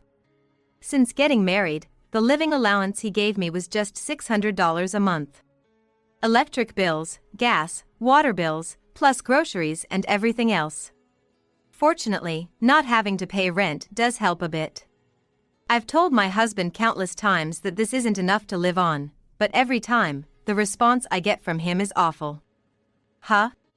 You should be grateful to even get $600. I'm busting my back every day, working long hours and enduring stress from my bosses. And you're telling me to give you more because it's not enough? For a mere housewife like you? It's always like this. He claims he's having a hard time, working hard every day to support the house, so I shouldn't nag. It always happens. Yes, I get where he's coming from. But that's a separate issue. Trying to reason with him only sours his mood and makes the atmosphere at home terrible. In the end, I cave, and it's as if nothing happened. The shortfall in the living expenses, I cover by dipping into my savings from when I was working. This has been going on since we got married. Where did all those promises from his proposal go? My dissatisfaction with my husband, who seems oblivious to any happiness, just keeps piling up, while he continues to live as he pleases. As if he were the king of his own little country. Hey, beer. Yes, oh, sorry. We're out of beer. Huh? What do you mean there's no beer? I told you before to always keep it stocked, didn't I? Sorry, I was so busy with house chores, I couldn't go shopping today. Despite explaining my reasons, it's as if my words don't even reach his ears. Don't give me excuses. You're a stay-at-home wife, aren't you? Then household chores are your job. That includes shopping. The only thing that can soothe me after a hard day's work is a beer. And you ruined that. You destroyed my moment of bliss.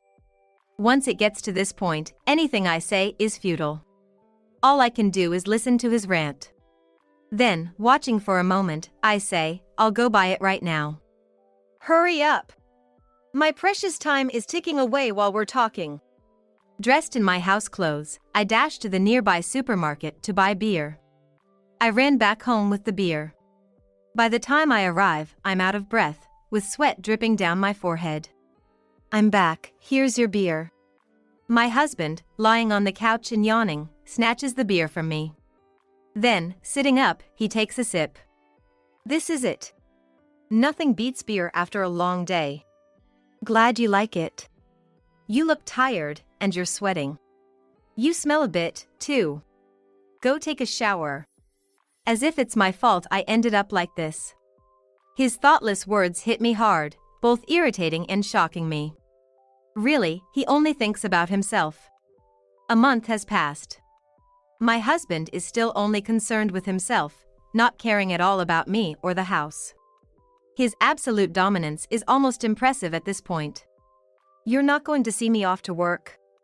I'm in the middle of laundry and can't stop right now. I don't need excuses. Don't make me say this so early in the morning. Sorry. With a click of his tongue, my husband heads off to work. I watch him leave until he's out of sight, then return inside the house. The moment I close the door, I let out a deep sigh. How long do I have to keep living like this?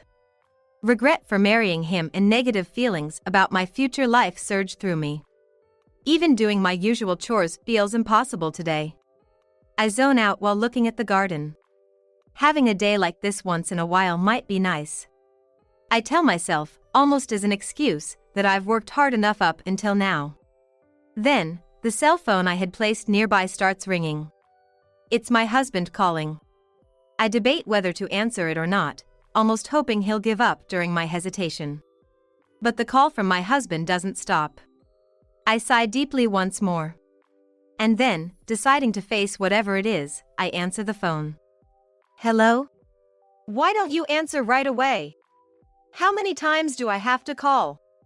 I'm sorry, I couldn't pick up right now because my hands were full. Well, whatever. What's for dinner tonight? I'm surprised. He's never called to ask what's for dinner before. What's this about? I'm still thinking, but maybe beef stew, it's been a while. Huh? What? His cryptic behavior is troubling me. What's going on? My colleague said he's going to eat steak after work today. And then, he asked what's for dinner at my place today. What do you think? What do you mean, what do I think? Don't you think it's strange? My coworker's eating fancy steak while I'm stuck with stew. How come I, his senior, have to eat cheaper food than my colleague? His dissatisfaction is clear from his tone. He's envious of his coworker getting to eat something as nice as high-quality meat. Meanwhile, he's at home eating stew. Clearly, he wants to eat something even better than steak. He wants something that would make his coworker jealous. He wants to be thought of as amazing. You know we can't afford that kind of luxury, right? If you really want it, you'll have to figure it out yourself. Indeed, we don't have the means to eat such fine foods. Of course, if he's willing to pay for it, that's a different story. But that's unlikely to happen with him. It's really pathetic. Don't you care at all? That I'm falling behind someone like my colleague? Don't you, as my wife, feel anything about this? But what can I say? We simply can't afford it. He doesn't seem to understand that at all. If it were possible, I would do it. But as I said, we don't have the means for that, do we? Especially when you give me so little for the household expenses. I couldn't help but complain. Immediately, he retorts sharply. What? Do you even understand how hard I'm working to earn money?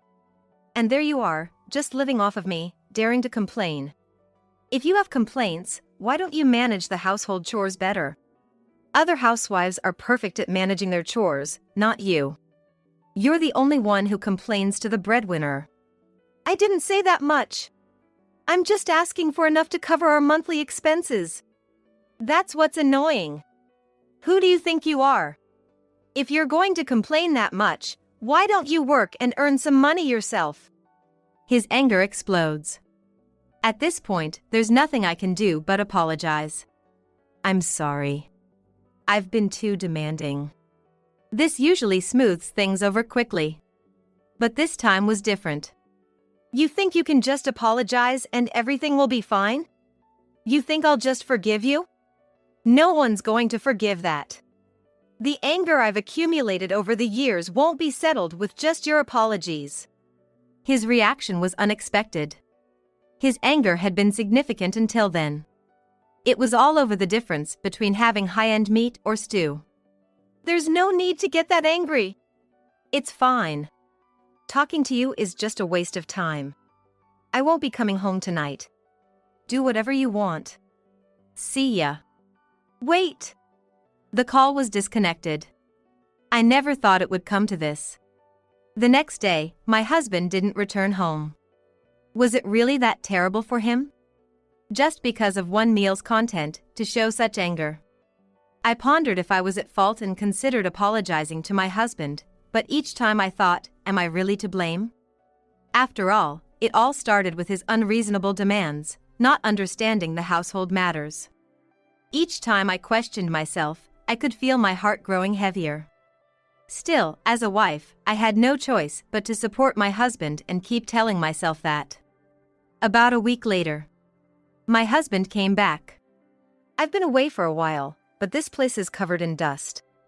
Did you even clean? This is my castle, you know? I can't understand how you could leave it dirty like this. I did clean, but I've been feeling a bit under the weather recently. Maybe I couldn't do as much as I wanted to. Despite everything, I found myself wanting to rely on him. I didn't do anything specific. Just a few kind words would have been enough. However, the words that came out of his mouth were far from kind. Get the dinner ready. Are you going to leave your tired husband who's been working all this time unattended? Couldn't become a good wife in a week, huh? In the end, you're still the same useless wife, aren't you? After a week of not knowing where he was or what he was doing, to come back and immediately hurl insults at me. Hoping for his kindness was futile. So, this is how it's going to be. In the next moment, I felt a sense of lightness I had never experienced before. This was new to me. As I was trying to understand what was happening, "Hey! Are you listening? Get the dinner ready. And don't forget the beer," he lashed out again. But this time, something in me had snapped, and I responded to my angry husband with a nonchalant attitude. Seeing this, he suddenly stood up, went to the fridge himself, and took out a cold can of beer. And then... What? Suddenly, he doused me with beer. "What's with that attitude? You're just a parasite living off me. If you have a problem, then let's get a divorce and you can get out. Someone like you is just in the way." Out of nowhere, he threw a divorce paper with his signature already filled out at me. Divorce. Under normal circumstances, one would panic, but my feelings were different. I had actually longed for these words. All right. I accepted it more readily than I could believe. Huh? My husband was taken aback by my calm acceptance. Ignoring him, I calmly began to prepare to leave the house. However, he seemed to think I wouldn't really leave, and laughed at my preparations, but that would only last until today. He was about to learn what it meant for me to be gone. By then, his smug smile would turn into a face of utter misery. 3 days later, I returned to my father's house. During that time, my ex-husband called me multiple times, but since we were divorced, I naturally ignored them. Even after such a clear decision to divorce, I couldn't understand why my ex-husband would still call. The day I was told to leave and get out. When I was carrying my bags outside, waiting for a taxi, my ex-husband must have never thought I would actually go. Now, putting on such an act is pointless. My decision to divorce won't change. If you insist, I won't reconsider the divorce, though. Reconsidering? As if he had the right to say that. While all this was happening, the taxi arrived. The driver helped me with my luggage, and I got into the taxi. It seems that was when my ex-husband finally realized this wasn't a joke, as he frantically tried to stop the taxi as it began to drive away, but it was too late. Leaving my ex-husband standing there, the taxi drove off, and he could only watch in a daze. Even now, when I recall the sight of my ex-husband at that moment, I can't help but feel a sense of schadenfreude. After all the things he did to me, it's only natural. Emma, I'm going out for a bit, so I'm leaving the house in your care. Take care. Life with my father is incomparably more comfortable than when I was living with my ex-husband. While my father is at work, I take care of the household chores. No more being accused of just sitting around doing nothing. I can't help but savor the joy of a life without stress. Then, I received a message on my phone.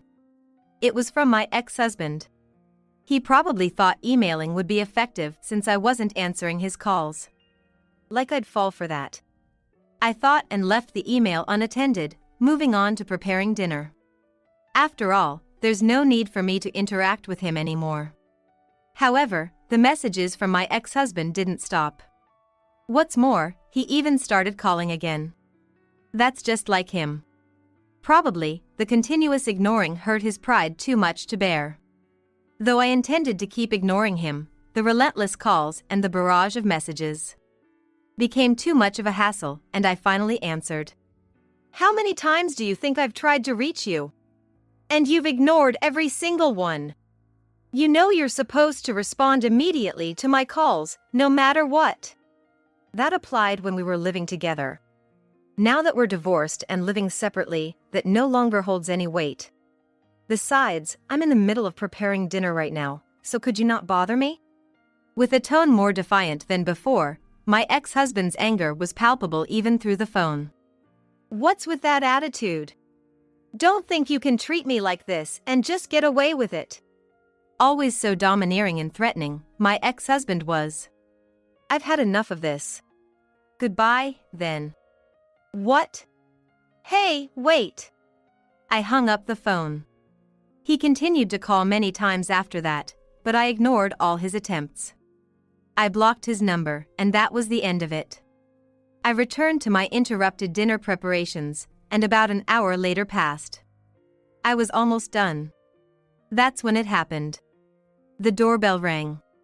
I went to the door, expecting a guest, only to find my ex-husband standing there. So, you were here after all. You've made a huge mess, you know. Let's go now. Unbelievably, he had left work early and sped here in his car. The intensity of his obsession made me step back in fear. Quick, come on. He tried to drag me out forcefully, grabbing my arm. Stop it. Shut up. If you don't listen, I'll have to take measures. As he raised his hand to strike, I resisted with all my might. The struggle continued at the doorstep, attracting the attention of neighbors who gathered around, watching us with curious eyes. To avoid attracting more attention, let's go inside and talk. However, strangely, my ex-husband refused to enter. Despite my insistence, he absolutely refused to come in. It was odd. Upon closer inspection, my ex-husband seemed to have a fearful look in his eyes. Could it be? I thought, just when a car horn sounded from behind. It appeared the crowd gathered in front of our house was blocking the way, making it impassable. However, this horn sounded familiar to me. Wait, that sound is... Then, the car that had been honking parked in front of the house. The door opened, and out stepped my father. Seeing my father, my ex-husband instantly let go of my arm, his previously bold demeanor disappearing as he quietly looked down. My father addressed the frightened ex-husband in a calm and gentle tone.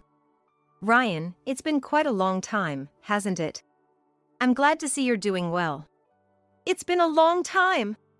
You look well too. Standing in front of my father, my ex-husband froze, hardly moving. So, what brings you here? I hope you're not here to take my daughter back, are you?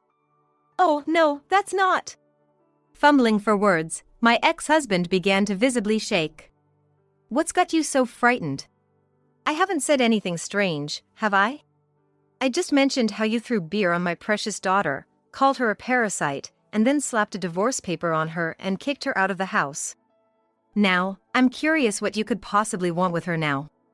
My father said, his voice carrying a hint of menace. Feeling the weight of my father's presence, my ex-husband started to back away. But my father didn't let up. Well? Aren't you going to say anything? What's the reason for your visit? Then my ex-husband looked at me and said, I was tricked by Emma. That's why I kept calling her. But Emma ignored all of it, so I came here today to have a proper conversation. Tricked? In what way? It's about the house. That house was supposed to become mine, but then this happened.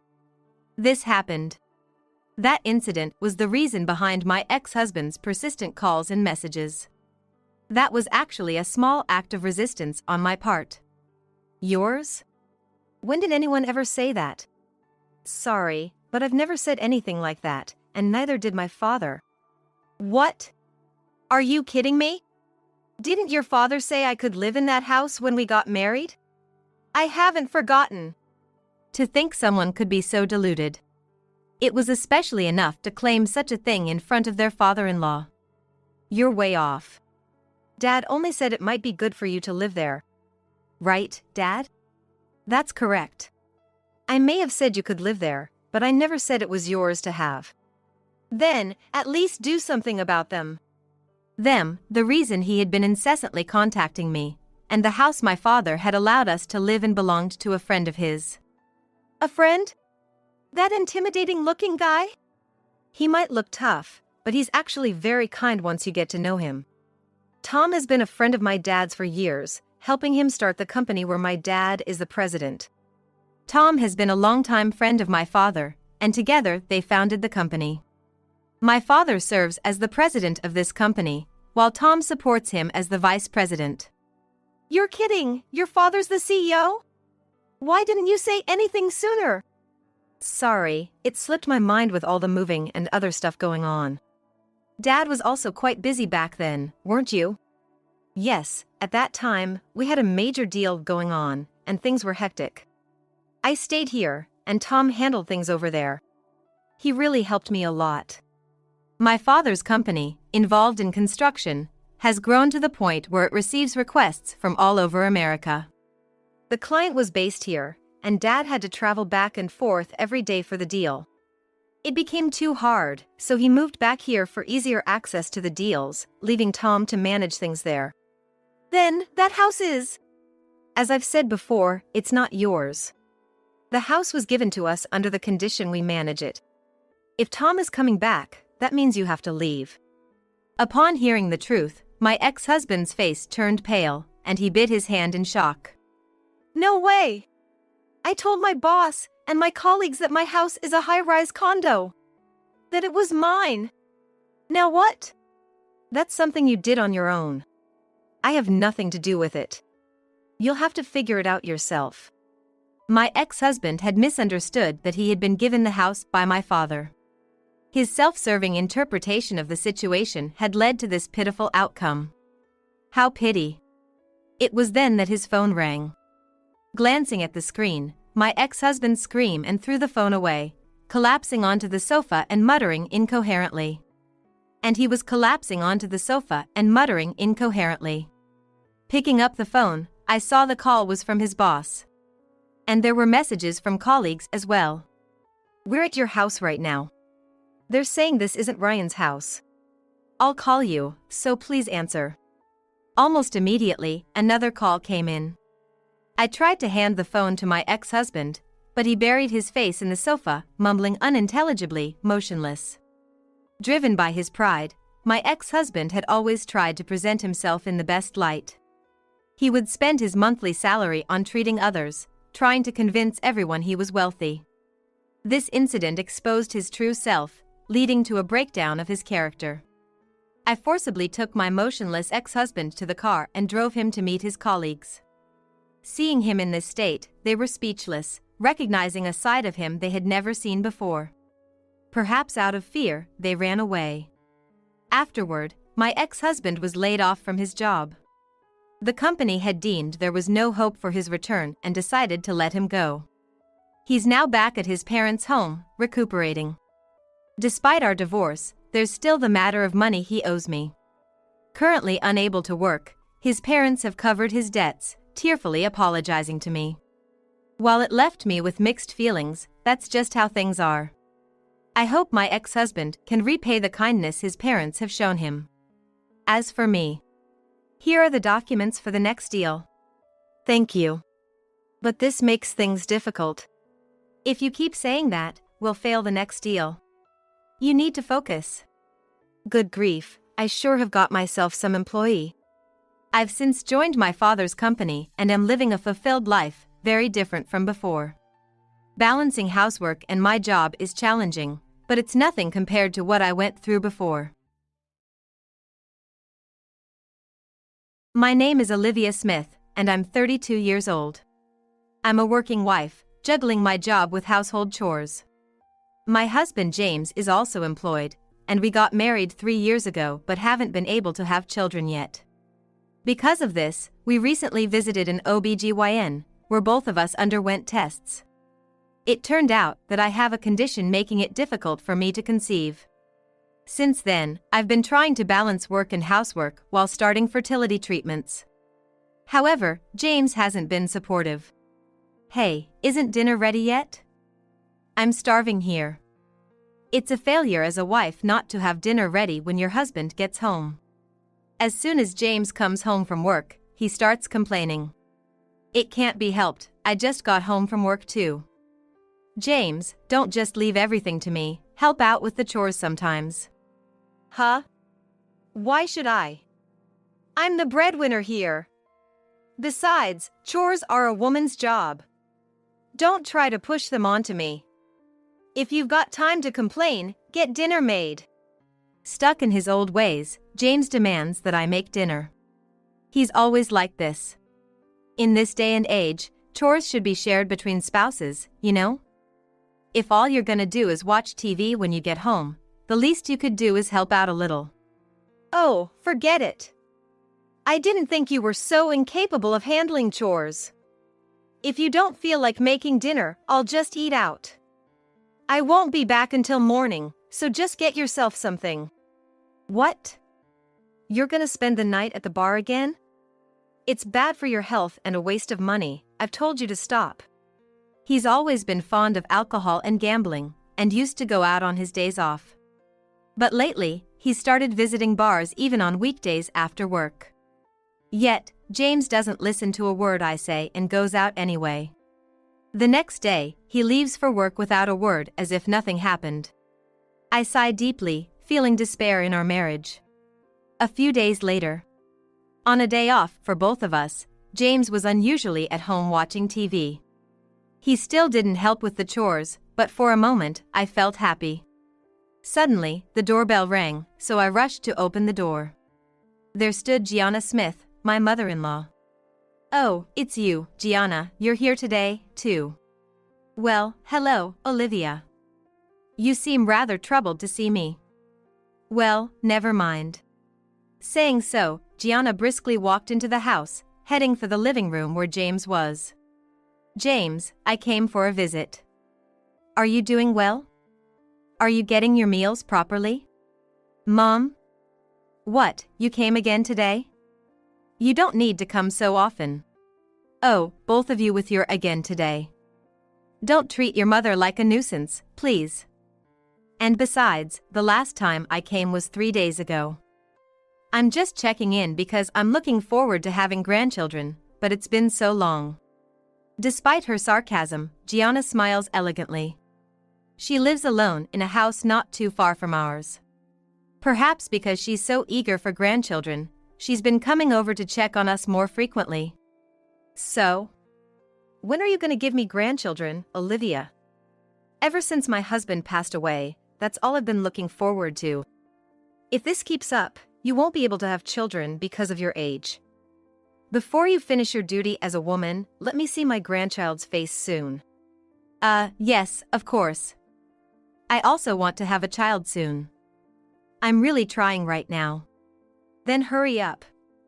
I'm getting older, and I don't have much time left, you know?" Despite the sarcasm and pressure from my mother-in-law, Gianna, I can't speak up against her. Part of it is because she's my mother-in-law, but also because she used to bully me. At the beginning of our marriage, James suggested we live with Gianna at the Smith family home. But right after we moved in, I started facing harassment from Gianna. Eventually, I couldn't take it anymore and convinced James to move out a few months later. "I want to see my cute grandchild's face as soon as possible. Don't dilly-dally. You want to have children, right? Why can't you? You're not doing this to spite me, are you?" Gianna blames me relentlessly for not being able to have children. The fact is, I haven't told her we're undergoing fertility treatments. I could already see her getting furious. But if I don't tell her, she'll keep visiting our home forever. I decided to take this opportunity to confess to Gianna.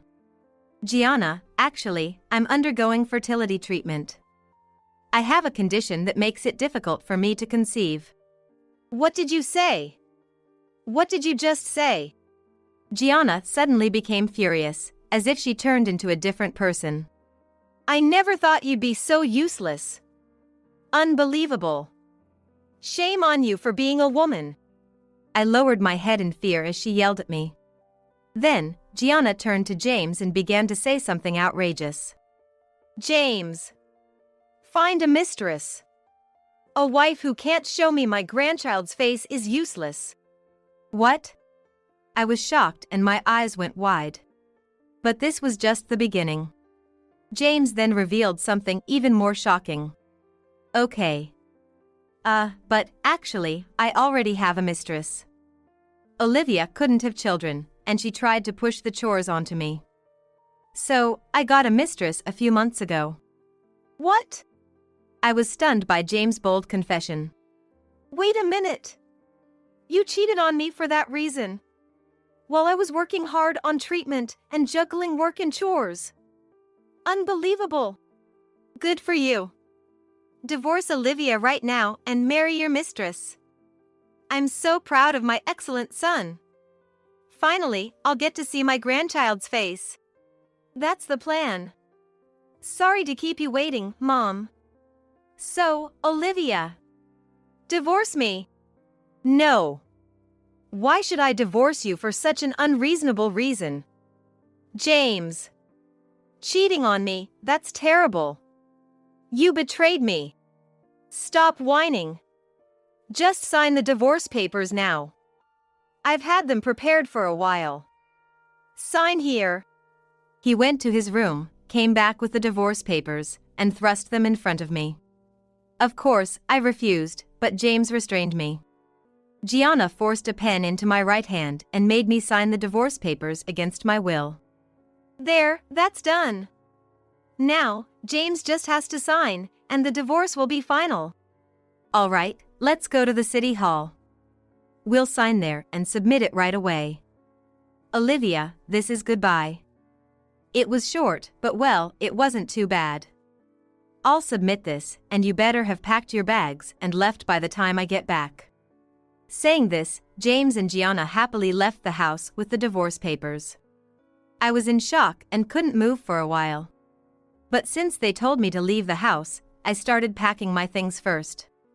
Afterwards, despite feeling angry and sad, I decided to accept the divorce. I quietly left the house before James could return.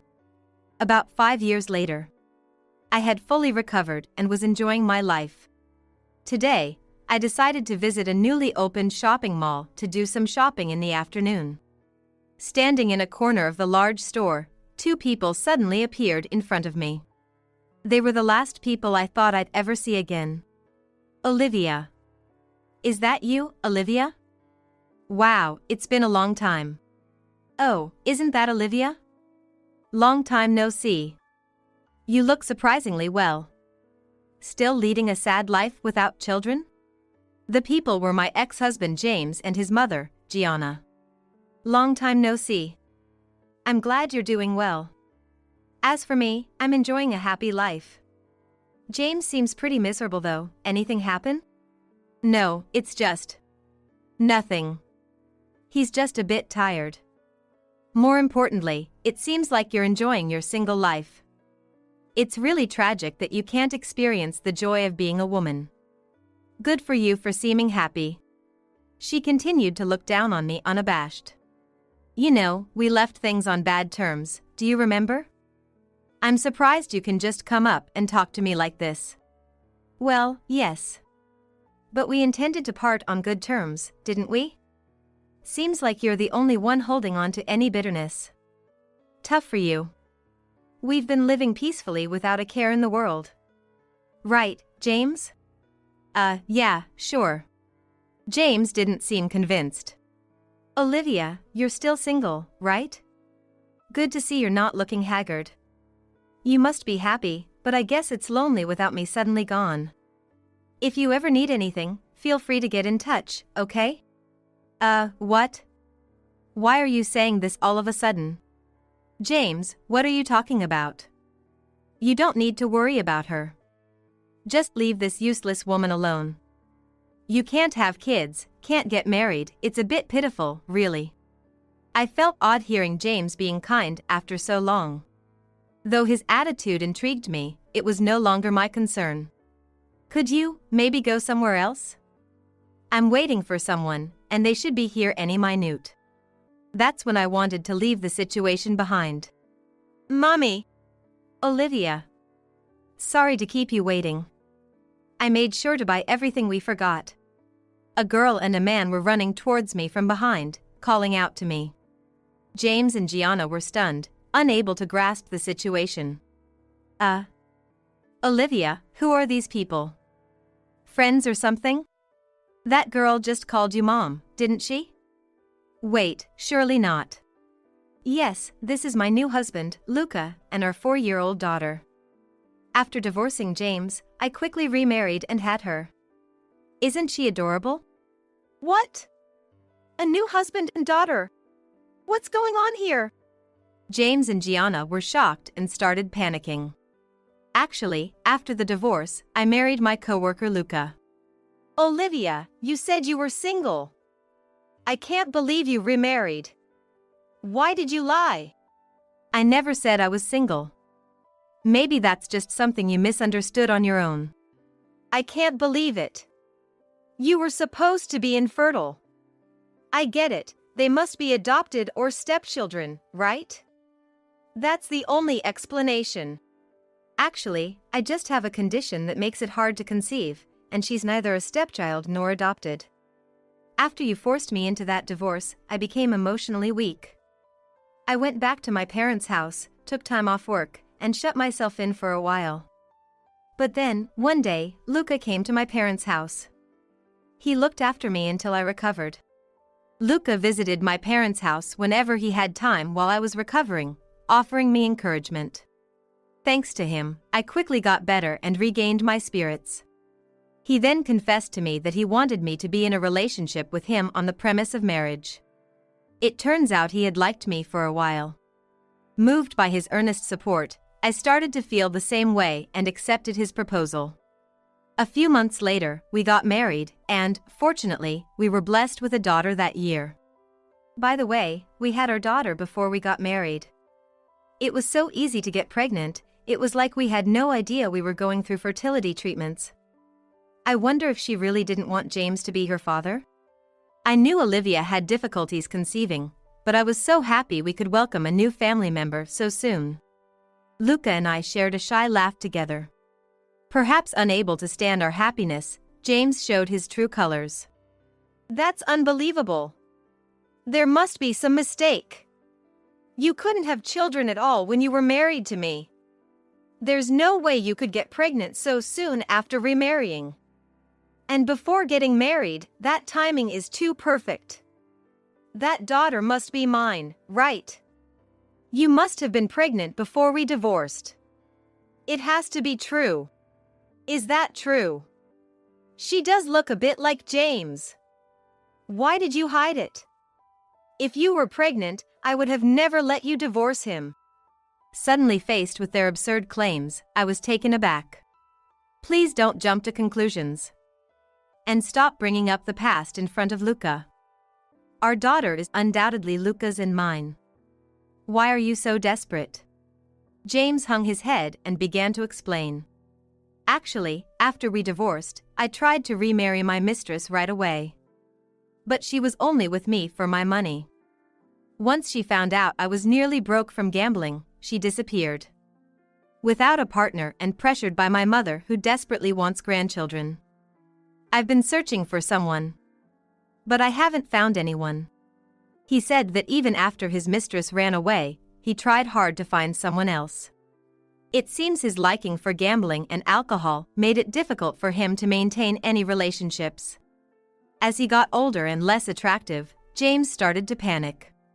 He even tried marriage consulting services and flirting on his mother's advice. But he's just not appealing. Despite having a good face, it's strange, right? Despite all our efforts, it's ineffective, they all run away quickly. We came to the mall today to try flirting. Flirting. This is a place for all sorts of people to shop, right? I can't imagine coming here to scope out women. I looked at James and Gianna with a cold gaze. But Gianna acted as if it was perfectly normal. It can't be helped, can it? Since he can't find a partner. We just want to see grandchildren soon, didn't think it would be this hard. Maybe forcing James and Olivia to divorce was a mistake. Olivia, you still loved me, even with all my faults. I realized that only after our divorce. I'm sorry for kicking you out just because we couldn't have children. I truly am sorry.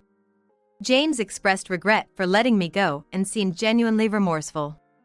Hearing his apology felt like vindication for the humiliation I endured 5 years ago. However, Gianna hadn't learned her lesson. But it's good we came to the mall today. Because we ran into Olivia, who once loved James. If she can have children, there's still a chance. Olivia, leave your new husband and remarry James. Then, have a child with him. Yeah, that's right. It's easier than finding someone new. Olivia, you still love me more than him, right? Let's start over. And have a child. That way, my mom will stop nagging me. It's been really tough. I was speechless at James and Gianna's suggestion. What are you thinking? Of course, the answer is no. I'm in love with Luca now, and I haven't forgiven you for your actions. There's zero chance, but even if by some miracle I were to divorce, I would never get back together with James. What are you talking about? Meeting again in the same place like this must be fate. The fact that my ex-wife was here where I was trying to flirt means we must remarry. It would actually be rude not to. Such a chance is rare. You should go back to James, whom you once loved, rather than your new husband. Ah, finally, I'll be able to meet my grandchild. Let's go to the city hall right now and start the paperwork. Come on, Olivia, quickly. Wait, stop. Don't push this further. I'm not going to the city hall. Let go. James and Gianna once again pushed their agenda selfishly.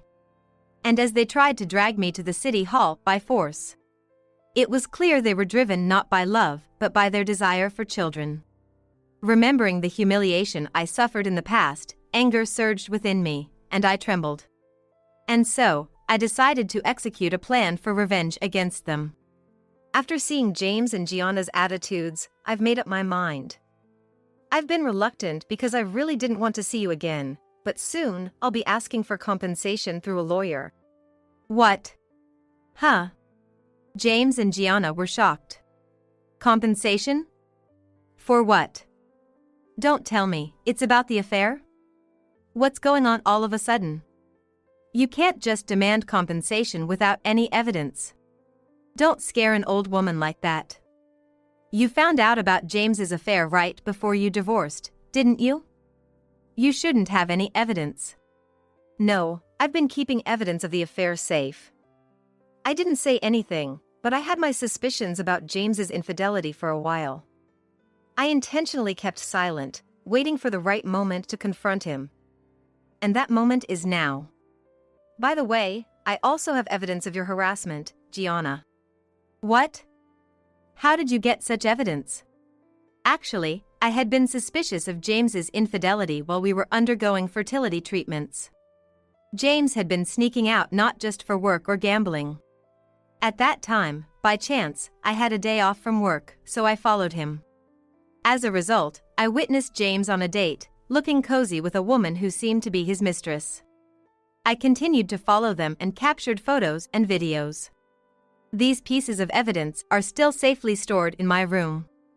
By the way, Gianna, I obtained evidence of your harassment every time you visited our home. I installed security cameras inside the house and kept the data. Your nasty comments and harassment are all recorded. If I submit these pieces of evidence to a lawyer, they can start the claim right away. No, stop that. We're already running low on savings because of James's attempts at finding a partner, and on top of that, James has been spending all his money on gambling and alcohol. Mom's been pressuring me to remarry, adding to my stress. The divorce was her idea in the first place. It's not my fault. Please, just forget about the compensation claim. Gianna and James tried to use tears to stop the claim, but I didn't relent. After what you put me through, and now you're telling me to divorce my current husband? There's a limit to selfishness. You've completely disregarded my feelings. I have no intention of getting back with James, and I will demand compensation. This is what you get for letting me go. Just accept it gracefully. Wait! Let's talk this out. We admit we were wrong about this. We're sorry.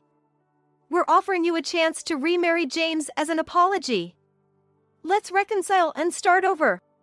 I've met many women, but none compare to Olivia. I still love you. I'm even willing to accept that 4-year-old daughter of yours. So, let's get back together, okay? Ignoring my opinion, they kept pressing for a reconciliation. Just as James was about to grab my arm, Luca, who had been watching the situation, finally intervened. Listening to you guys, what's going on here? What do you think you're doing to my wife? I've heard about the past from Olivia, but this is beyond what I imagined. Luca pulled my arm away from James and glared at him sharply. James flinched but retorted defiantly. What? Don't get in the way. We're desperate here. My mom's getting older, and I want to show her grandchild. Don't meddle in our family matters. What is filial piety in forcing your ex-wife, whom you abandoned, to get back together with you? You are simply being coerced by your mother. Even if you still love Olivia, I won't allow it. What are you doing, interfering with our love life? That's so rude. Just back off. That should be our line. You're the ones being unreasonable. And just so you remember, this is a public place. It's bad for our daughter to see such immature behavior, so could you please stop? Hearing this, James and Gianna came to their senses and looked around. Being in a shopping mall, various people were watching us. Naturally, my daughter was also watching them, scared, and I quickly hugged her to comfort her. If we continue like this, it could lead to police involvement, you know? I can call them right now if you'd like. I glared at them as I issued the warning. James and Gianna's faces turned pale, and they started to panic. Wait, hold on. Don't be hasty. If we get arrested, we can't pay any compensation. My life would be over, and you'd only be harming yourself. That's not true. If we leave it to a lawyer, they'll handle it. Plus, if it means the end of your life, I couldn't be happier. Olivia, don't say such terrible things. What's wrong with you? Planning to abandon James? And trying to squeeze money out of him? I never thought you could be so cruel. If anything, I was the one abandoned. And it's not like I'm trying to squeeze money out of him. As we were arguing, security guards, alerted by the commotion, came over. What's going on here? Oh, sorry, could you detain this family here? They've been persistently bothering us. These people are stalking my wife. Please arrest them. We pointed at James and Gianna. They began to panic but then started making outrageous claims. No, you've got it all wrong. We just came to get my wife back. My beloved wife was kidnapped by this unknown man, and we came to rescue her. If you're going to arrest anyone, it should be him. That girl is my granddaughter. She was kidnapped along with my son's wife. Security guard, please do something about it. Huh? Oh. Confused by their claims, the security guard questioned. Please don't worry. I haven't been kidnapped. Well, these people are my ex-husband and ex-mother-in-law. They're trying to force a reconciliation. If it's difficult for you to decide, we can call the police and explain the situation. Yes, that sounds like a good idea. I see you're dealing with a complicated situation. We'll contact the police for you. Saying that, the security guard reached for his radio. At this, James and Gianna immediately began to panic. This is bad. If they call the police, we'll be in trouble. We have to run. I don't want to get caught up in this mess. Wait, James! Don't leave me behind! James and Gianna quickly left the scene. Their pathetic exit made both Luca and me laugh quietly. Finally getting my revenge on them, I felt a great sense of relief. Later, as I had promised, I submitted the evidence to a lawyer. I filed for compensation against both James and Gianna. According to the lawyer I hired, at first, they refused to pay, claiming they couldn't afford it. However, they ultimately accepted the claim and later paid me the compensation. But one day, it seems the news of James's affair had somehow spread throughout his workplace. Furthermore, the story of him pressuring me for reconciliation at the mall became known among his coworkers. Quickly, his misconduct became public knowledge, and the story reached the company president. James was called in by the president and reportedly received a severe reprimand. To prevent tarnishing the company's image, he was fired. Losing his job, James went back to his parents' house to report to Gianna. She was furious and scolded James before reluctantly starting to work part-time. Despite working steadily, perhaps due to her age, she often fell ill. Yet, she continued to work hard to pay off the debt. James also attempted to find new employment while working part-time. But it was challenging due to his age. During this time, his penchant for gambling didn't seem to have changed. Whenever he has free time, he seems to squander money, and his debt is only increasing. Eventually, Gianna strictly forbade James from gambling. With his hobby restricted and having given up on finding a new job, James reluctantly juggled multiple part-time jobs. Currently, they are slowly repaying their debt. As for me, I'm living a happy life with Luca and our daughter. Since we received the compensation, we have financial security and peace of mind. Although things didn't work out with Gianna, Luca's parents have been different. We get along very well, and recently, we had a barbecue party at their house. If Gianna hadn't been obsessed with having a grandchild, we might have been able to get along in a similar manner. But James and everything associated with him are just part of my past now. From now on, I've decided to completely forget the past and cherish my current